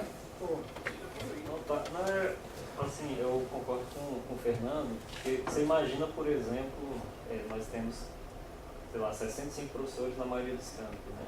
O Campus Brasília tem 150 professores, mais o Campus Brasília tem quanto? 150. 150, né? Você imagina, só um exemplo, o Campus Brasília lança um candidato, que o pessoal daqui quer, e docente tem um peso tão grande na eleição, e técnico, né? Que muitas vezes você tem 6 candidatos, o Campus Brasília elege um, os outros campos ficariam mais para o outro lado, mas pela quantidade de votos você, entendeu? Se for só de um turno. E se for só de um turno, entendeu? Foi o que eu falei, mas não, eu nem pensei nisso, mas faz todo sentido. Porque se você acaba, você elege uma pessoa que a maioria não quer, entendeu? Só que como teve um peso muito grande de um lado, né? E lembrando, por exemplo, que o técnico tem um peso enorme, eu falo técnico porque é os mais presentes nas eleições, né? Mais assíduos. E aí muitas vezes você, né, deixa o processo menos democrático, né? Então acho que o CIA aí... Mas aí nesse caso só para reitor, né? O diretor-geral não entraria nessa ponta aí. Nesse argumento. Depende, né? Depende, porque aí entraria, por exemplo, né? Vamos dizer que os estudantes e os professores tinham uma preferência mais para um, né? Mas como os técnicos têm um peso muito grande, né? Real, poderia eleger um que não teve uma porcentagem muito grande, mas você tinha muitos candidatos. Vamos devagar, tem gente inscrita ainda. Depois você coloca aí, você é rapidinho. Pesante. É o seguinte, ó. Eu vou me apropriar aqui de um parecer da procuradora da antiga, o 060, tá? Eu tenho aqui. Aquilo que você falou, eu mostrei a fórmula, ela tem que ser um terço, porque está determinado no curso. E aí já tem a fórmula de cálculo, que é assim tem que ser. Você vota total. Isso, exatamente. Cada segmento vota e tem o seu percentual. Se é 1000 alunos, vai ter um terço disso. Considera o universo. Exatamente. E a outra questão, para isso que vocês estão dizendo, do processo eleitoral, e eu acho que é um avanço que a gente tem, ela falava o seguinte, ó, antecedência mínima de 90 dias do término dos mandatos, do término do mandato em curto reitor e diretor-geral. Então, isso é da procuradora, não estou nem fazendo aqui. Os processos de consulta para a escolha dos cargos de reitor e de diretor-geral dos campos serão finalizados em até 90 dias contados da data de seu início. Tá? E aí ela tem um ponto aqui que ela fala aqui, ó, o prazo para a deflagração do processo de consulta deve ser iniciado com no mínimo. Então ela até frisou aqui, colocou em negrito e colocou sublinhado. Com antecedimento no mínimo de 90 dias de antecedência do término do mandato do reitor e do diretor, o que não exclui a possibilidade de ser iniciado antes, que é o que nós estamos fazendo. Tá? Ou seja, com 100, 120 ou mais dias de antecedência. Então é o seguinte, a lei exige que o processo deflagrado até 90 dias. Mas ele pode ser deflagrado antes, certo? Mas ele tem que ocorrer, a votação duração no máximo é 90 dias. Então isso aqui eu estou trazendo da Procuradoria, que é uma luz que já tinha aqui da discussão que nós tivemos anteriormente. Então assim, eu tenho acordo com o que o Fernando falou. Então, assim, se der 2 candidatos, não há porquê. Então, isso pode ficar condicionado. Se tivermos 3, aí tem 2 turnos. Né? Não sei. Não, mas aí não precisa nem colocar funcionamento, porque só tem segundo turno se alguém não atingir mais de 50%. O pessoal tem lista de inscritos, Pedro. Então, a grande questão é o seguinte, a gente tem que fazer o calendário antes, porque faz parte do processo eleitoral, uma vez deflagrado, inclusive a inscrição de candidaturas. A gente tem que fazer um processo eleitoral, um calendário, que já preveja isso, ou seja, não dá para você fazer um calendário se e outro se isso ou se aquilo outro. Então a gente tem que fazer um calendário. E aí nesse calendário, inclusive, vai ter o prazo de inscrição de candidaturas. Então assim, se a gente for fazer em 2 turnos, não vai ter como a gente fazer eleição em 2 turnos, caso haja mais de 2 candidatos, porque às vezes pode haver 2 candidatos para a reitoria e 3 candidatos, 4 candidatos para um campus específico. Então a gente vai ter que fazer essa definição anteriormente. Eu não há, assim, o prazo é apertado? 90 dias é 90 dias para 2 turnos ou para um turno, né? Então vai ser de todo modo, seja o mandato do reitor terminasse em setembro, terminando em maio, tem 90 dias para iniciar e finalizar o processo eleitoral. Significa em que, em outra instância? Uma eleição em 2 turnos reduz o período, os outros períodos, né? Tanto de inscrição de candidaturas quanto o período de campanha do primeiro turno, nesse caso. Mas dá para fazer em 2 turnos também, considerando, aí a gente tem que considerar que fazer a eleição em 2 turnos tem 2 resultados, com 2 relatórios, com 2 contagens de votos, e isso reduz bem. Se a gente está falando em 15 dias para fazer a contagem, o relatório, para iniciar, imagina o processo, como é que vai ser. Eu, particularmente, em princípio, eu acho que pode ser uma perda de legitimidade alguém ser eleito com menos da metade, né, dos votos válidos, apesar de nunca ser os votos válidos ser contabilizados, mas em caso de mais de 2 candidatos. Por outro lado, uma eleição em um turno único faz com que as forças políticas se aglutinem, tentem se aglutinar e fazer o segundo turno de maneira antecipada. O que faz as composições políticas acontecerem. Então, acho que, independente do que a gente for escolher, eu acho que a tendência, se for em 2 turnos, é ter uma maior disparidade no primeiro turno, ter mais possibilidades, e no segundo turno as forças se aglutinarem. E se for em um turno único, eu acho que a gente antecipa esse movimento. Então, apesar de inicialmente ser favorável a 2 turnos, tendo em vista as dificuldades, eu acho que a gente não conta com urna eletrônica, né? Não vai poder ter. É possível contar com elas. O preço é muito alto, mas é possível contar com elas. Mas a apuração é o mais difícil. Mas a apuração, circular o segurança, termos de recursos, essas coisas assim, eu acho que varia, teria uma semana aí. Então, tendo em vista nosso processo, eu acho que dá pra gente fazer em apenas 23 horas. A apuração faz em 23 horas, mas o relatório... concluir o processo, né, porque você tem que... Mas enfim, só um comentário assim, eu acho que a gente tem que lembrar também que, infelizmente, não é eleição, né? né?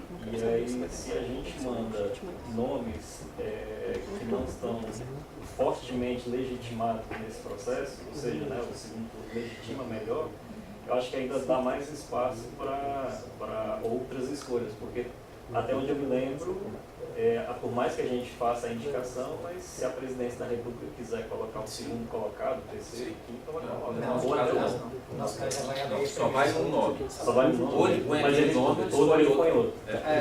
Vamos dar a palavra ao pessoal que está escrito, Tarcísio, depois Vitor. Eu convenci aí que o segundo turno fica melhor, sabe? Eu acho que a ideia do Fernando, Felipe, apesar, não teria 2 calendários. Seria um calendário para o segundo turno. Em não havendo segundo turno por uma questão de só ter 2 candidatos, acaba antes o processo. Ô Marcos, só para eu concluir minha fala, você fez um cálculo aí, o processo era em 2 turnos? Você terminaria em quando? Você fez uma simulação aí, não foi? Não, eu coloquei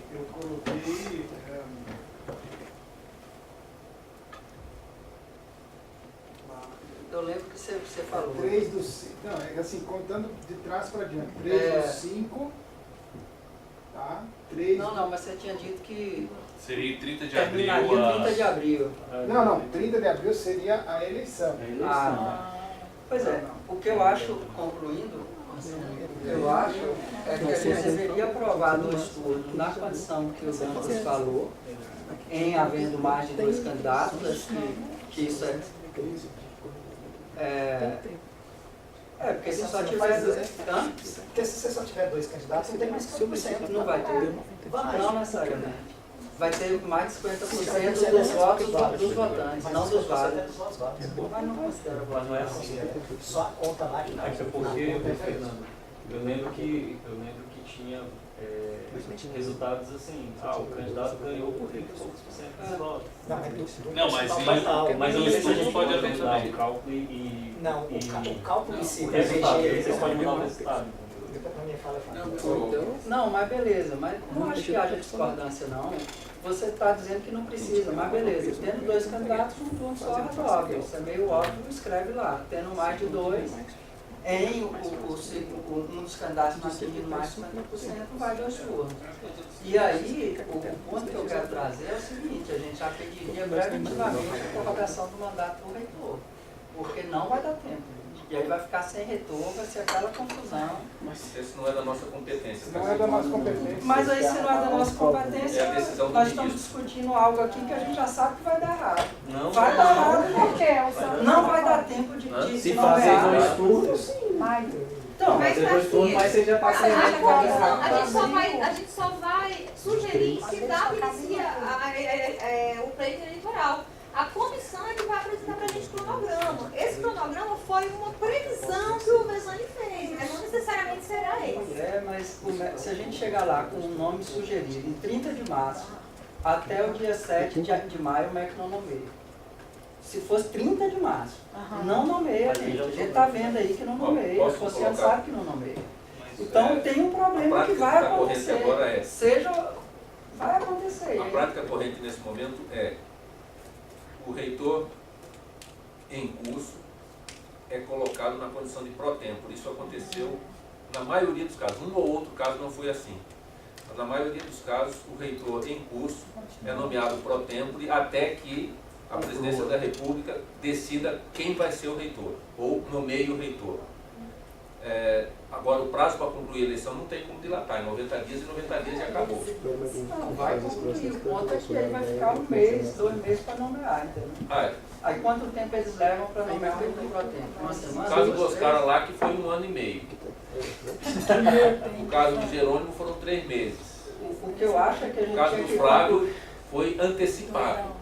O reitor renunciou e o Flávio foi antecipado.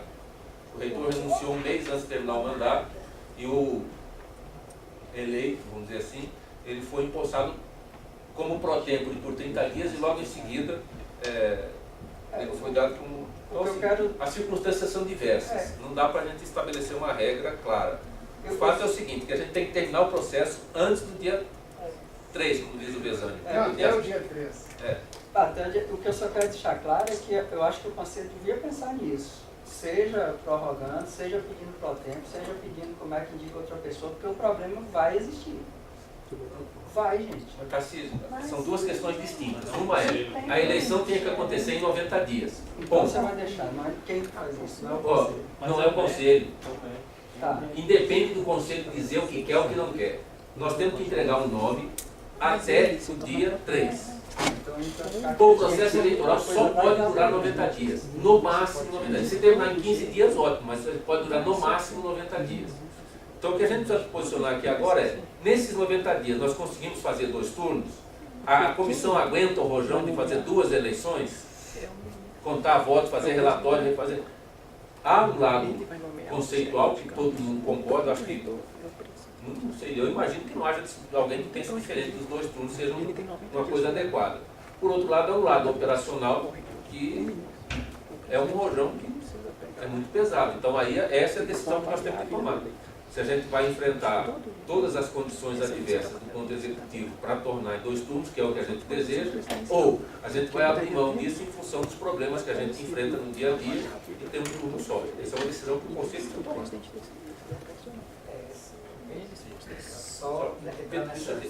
Nós podemos ter urna eletrônica.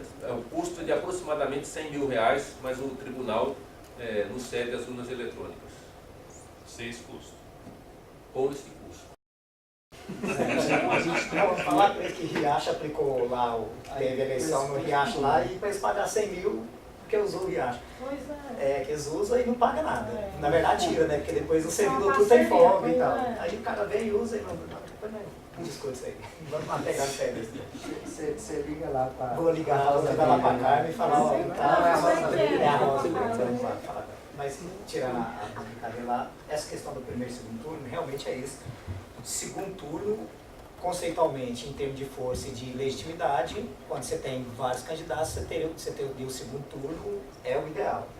Agora, se a gente pensar realmente em prazo de 90 dias, o que a comissão tem que fazer dentro desses 90 dias? Primeiro, ela tem que marcar a data com prazo para os candidatos poderem se inscrever. Então, só nesse prazo aí, vamos supor que ela gaste uma semana para definir já um calendário, que eu acho que é quase impossível em uma semana definir um calendário. Dentro dessa definição do calendário, ela tem que abrir no mínimo umas 2 semanas para inscrição dos candidatos, com mais uma semana para homologação. Só aí já foi um mês. Então, dentro de um mês eu tenho só homologado. Período de campanha para o primeiro turno tem que ser ali pelo menos 3 semanas. Então, 3 semanas vai embora. Mais uma semana para homologar o resultado do primeiro turno e mais 2 semanas pelo menos para ter o segundo turno. Acabou o prazo já.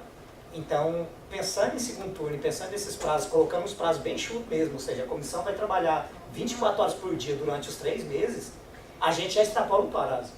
Então, o segundo turno fica quase inviável nesse cenário. A não ser que já se sai com o calendário pronto. E assim que a comissão pôr o pé, ela falar, mas aí isso não compete a gente ter o calendário pronto, porque o calendário é da comissão decidir.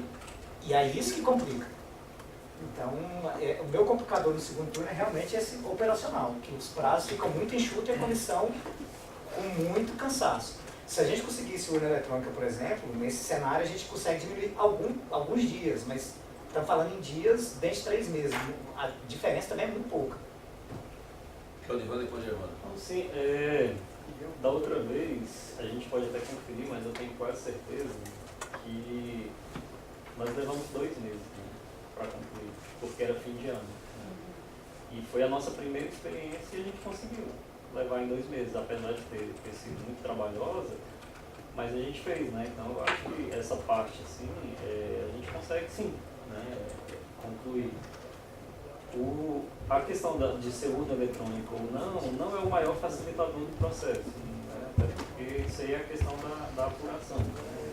A apuração não é a pior coisa. Na verdade, a pior coisa é lidar com campanha, né? Fiscalizar, essas coisas que são mais chatas. Né? Você lembra mais ou menos os prazos que teve de campanha, que teve de... Cara, a campanha foi no máximo 15 dias. A gente fez o regulamento em 6 dias. Mas aí, acho que lembrando que algumas coisas, a pré-comissão já vai adiantar, né? E aí eu já estou pensando em outra coisa também, né? A gente está começando esse ano. Vai ser startado no ano que vem, mas as comissões já sendo formadas agora, talvez muita coisa já vai facilitar. Talvez a gente já saia de 2018 já com o regulamento feito, o calendário, por exemplo. E aí você já aprovação ano já facilita para o ano que vem. Então acho que já viabiliza mais. Né? sei que é difícil, mas particularmente às vezes eu fico pensando, eu não sei se simplesmente ser segundo turno aumenta grandemente o trabalho. Na verdade, ser eleição é que já é o trabalho. Não, mas não é nem o trabalho, aumenta em 15 dias pelo menos. Né? Sim, aí tem isso. Eu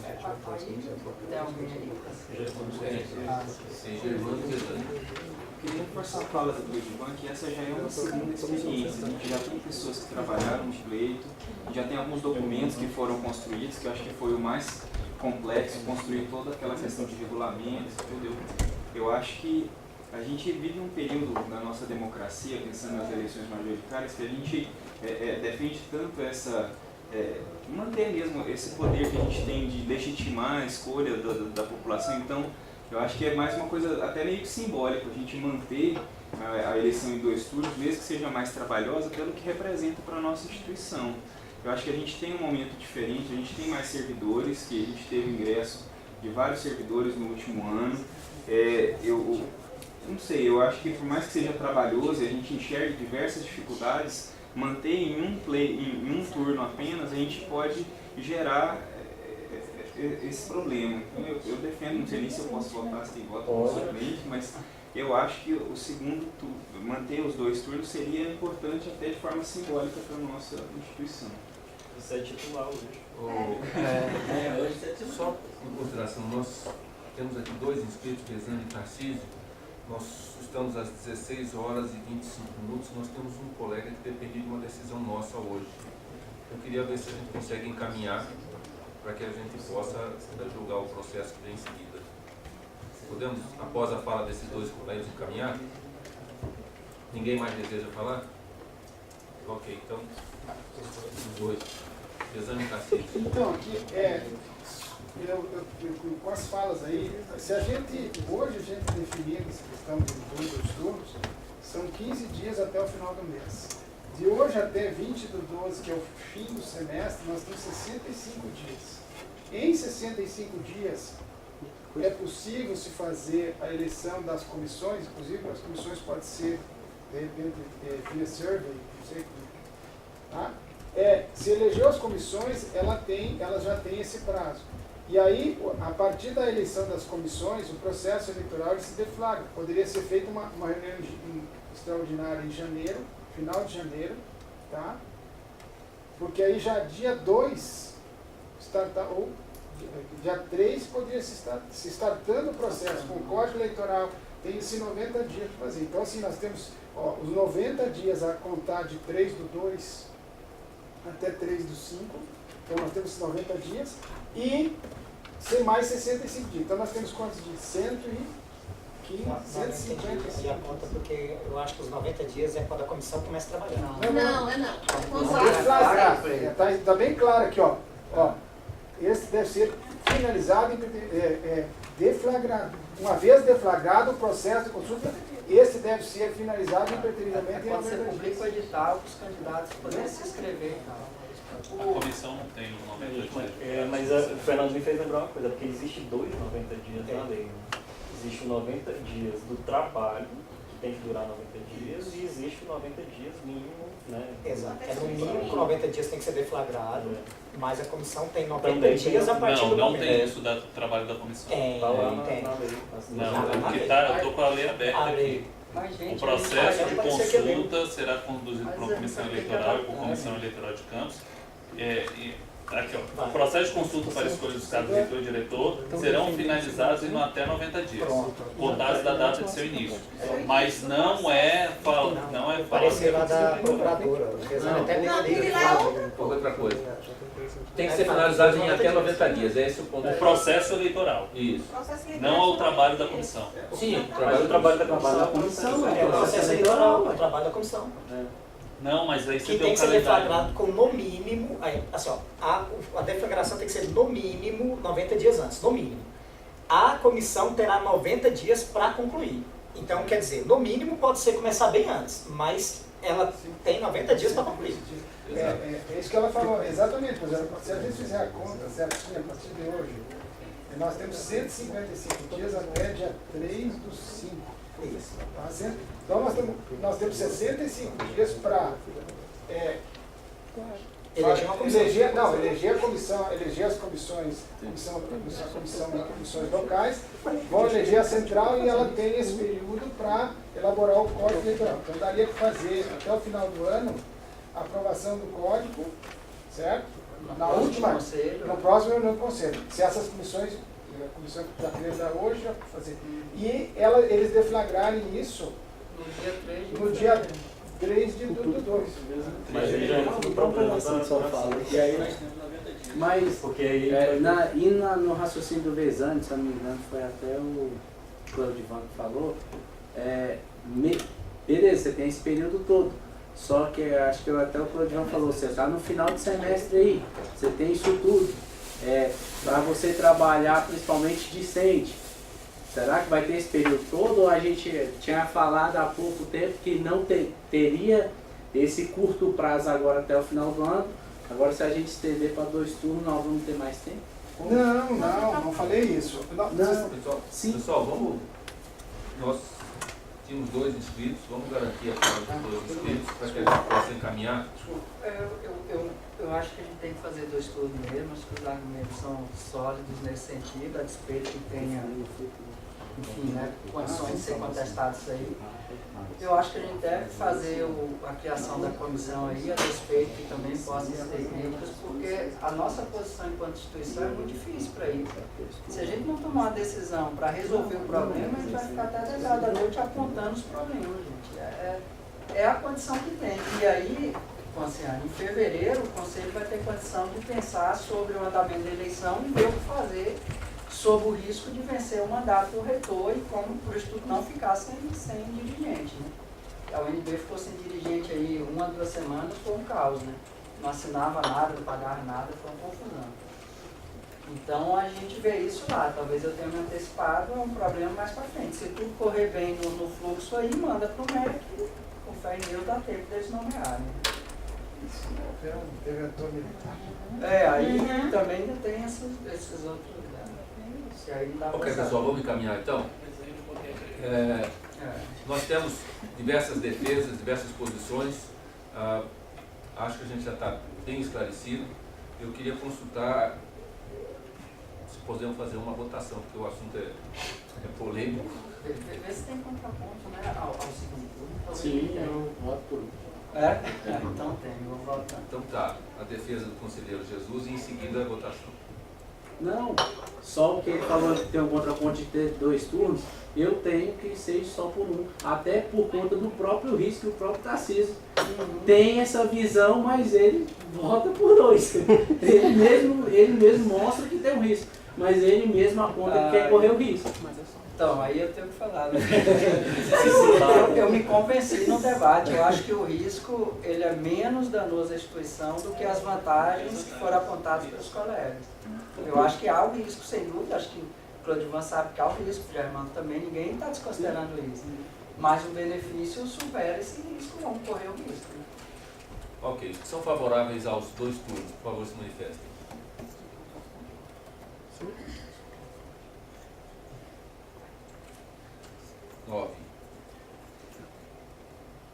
São favoráveis a um turno.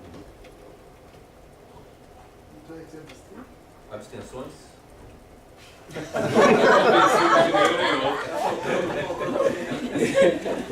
Então nós teremos 2 turnos.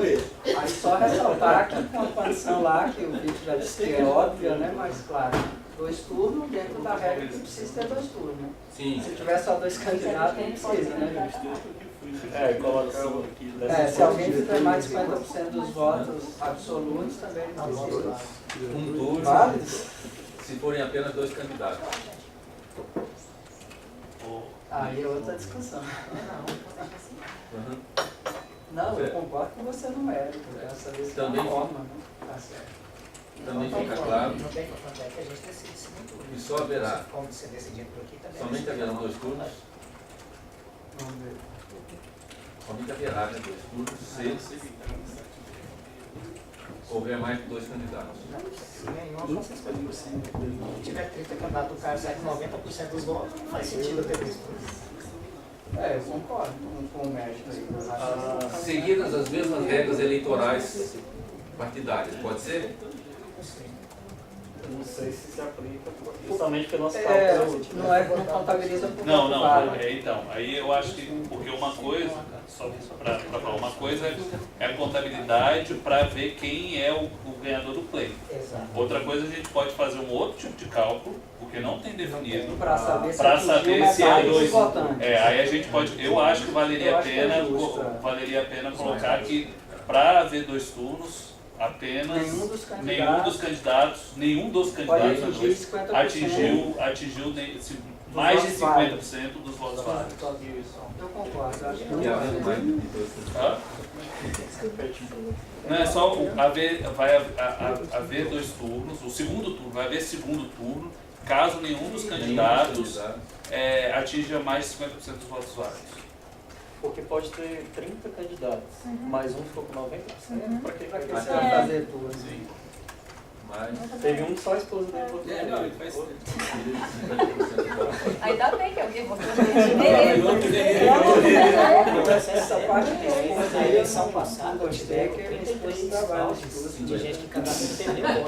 Nem já começa a dar indireta. Ok, pessoal, vamos ler então lá como é que ficou para a gente poder fechar? Fica também. Por votação foi decidido por 2 turnos. Você viu, né? Você tá, o cara já tá me dando. Eu nem vou ser candidato. Por votação foi decidido por 2 turnos. Também fica claro que somente haverá 2 turnos se tiver mais de 2 candidatos ou que havendo mais 2 candidatos, nenhum dos candidatos atinja mais de 50% do voto válido. É isso? Bom. Em todos os cargos, né? Em todos os cargos, claro. Para todos os cargos. Só coloca esse verbo no plural, tiverem, ou então houver. E você, eu queria só mais uma eu queria reforçar, que eu acho que é o seguinte, na minha visão, acho que valeria uma consulta à Procuradoria Jurídica. Que na minha interpretação disso aqui, como é a comissão eleitoral que elabora as normas, disciplina os procedimentos, etc., e elabora o calendário, na minha interpretação, a comissão pode trabalhar mais de 90 dias. Não pode. Isso aí já está claro, já tem Não definição, já tem parecer. Para mim, o processo eleitoral... Esse fim tem 90 dias. Não pode. Isso aí já tem Mas então ela se inicia sem norma. Não. Não. A aprovação da A norma... gente tem uma pré-comissão, que é que está fazendo agora. Não, mas é a comissão eleitoral. Por isso que eu estou te falando. A comissão eleitoral terá a seguinte atribuição. 1. Elaborar as normas, disciplinar os procedimentos de inscrição dos candidatos em votação e definir o cronograma para a realização dos processos de consulta. E definir o cronograma para a realização dos processos de consulta. Aí diz, antes até, os processos de consulta para escolha dos cargos de reitor e diretor-geral de campo serão finalizados em até 90 dias. O processo de consulta. Processo de consulta. Quem define, voltando aqui, quem define o processo de consulta são as comissões eleitorais. Então a comissão tem que estar antes. Mas isso já está tranquilo, já está ponto pacífico aqui já. Nós estamos fazendo essa É isso, mas o que eu estou colocando assim, essa comissão deve trabalhar mais de 90 dias, que são os 90 dias do processo de consulta. Exatamente. Mas isso que eu estou falando, estou falando que eu estou errado.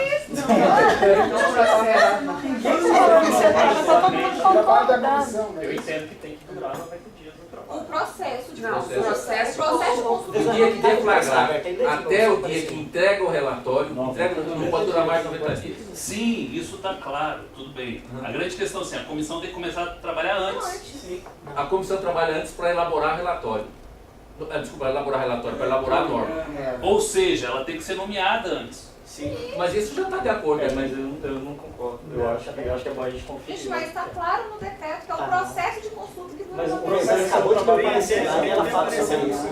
Ok. E a sugestão é, consulte a Procuradoria a respeito disso. Eu faço a O consulta. que foi lido pelo menos pelo Besanha anteriormente, não era isso. Ele estava lendo, era a questão de quando começar. Não, mas né? tem os Que não dois, pode. ela deixa claro os dois, vai Eu parecer. acho que tem os dois, Vai lá, mas o Besanha deu o outro.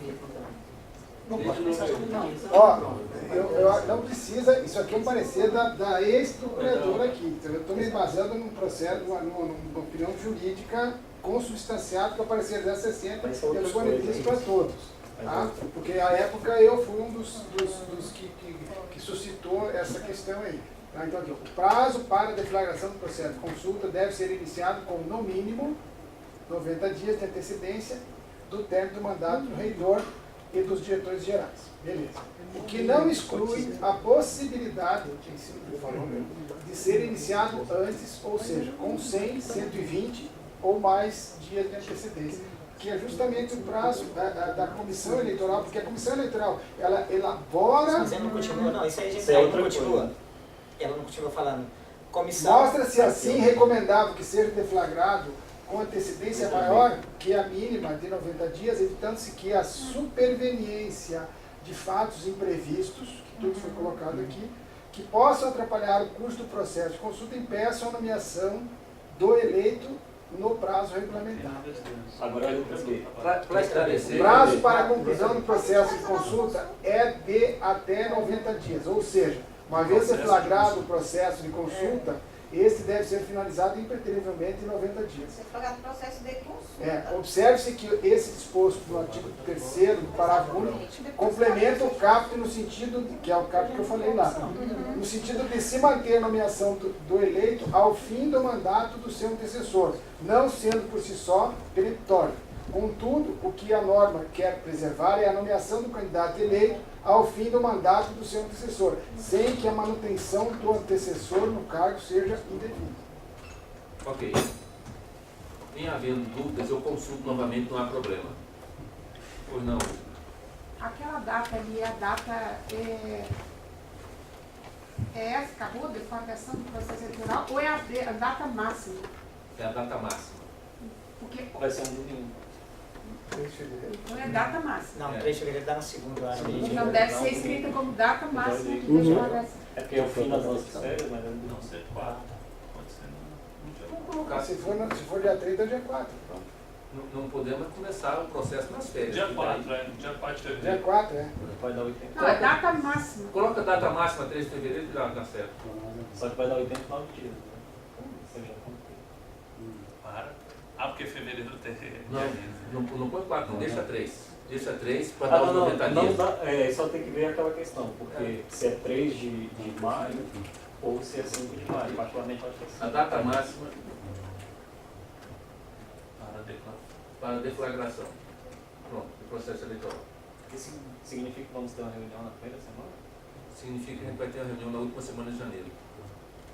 Muito bem. Gostaram? Fechamos, pessoal? Tem que trabalhar. Podemos? Vamos para o último ponto de pauta. A partir desse momento, a reunião não é mais gravada nem transmitida. A pauta é uma pauta sigilosa, envolve a vida pessoal do servidor. Conselheira Ana. Pessoal. Ah, sim, por gentileza, os ouvintes. Sim, sim. Muito obrigado. Agora eu posso falar?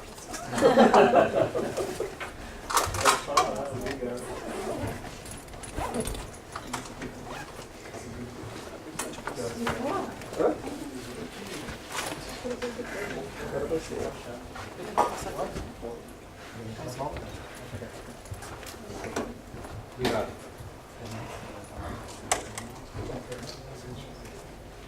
Valeu, gente. Boa tarde, bom trabalho. Boa tarde. Obrigado.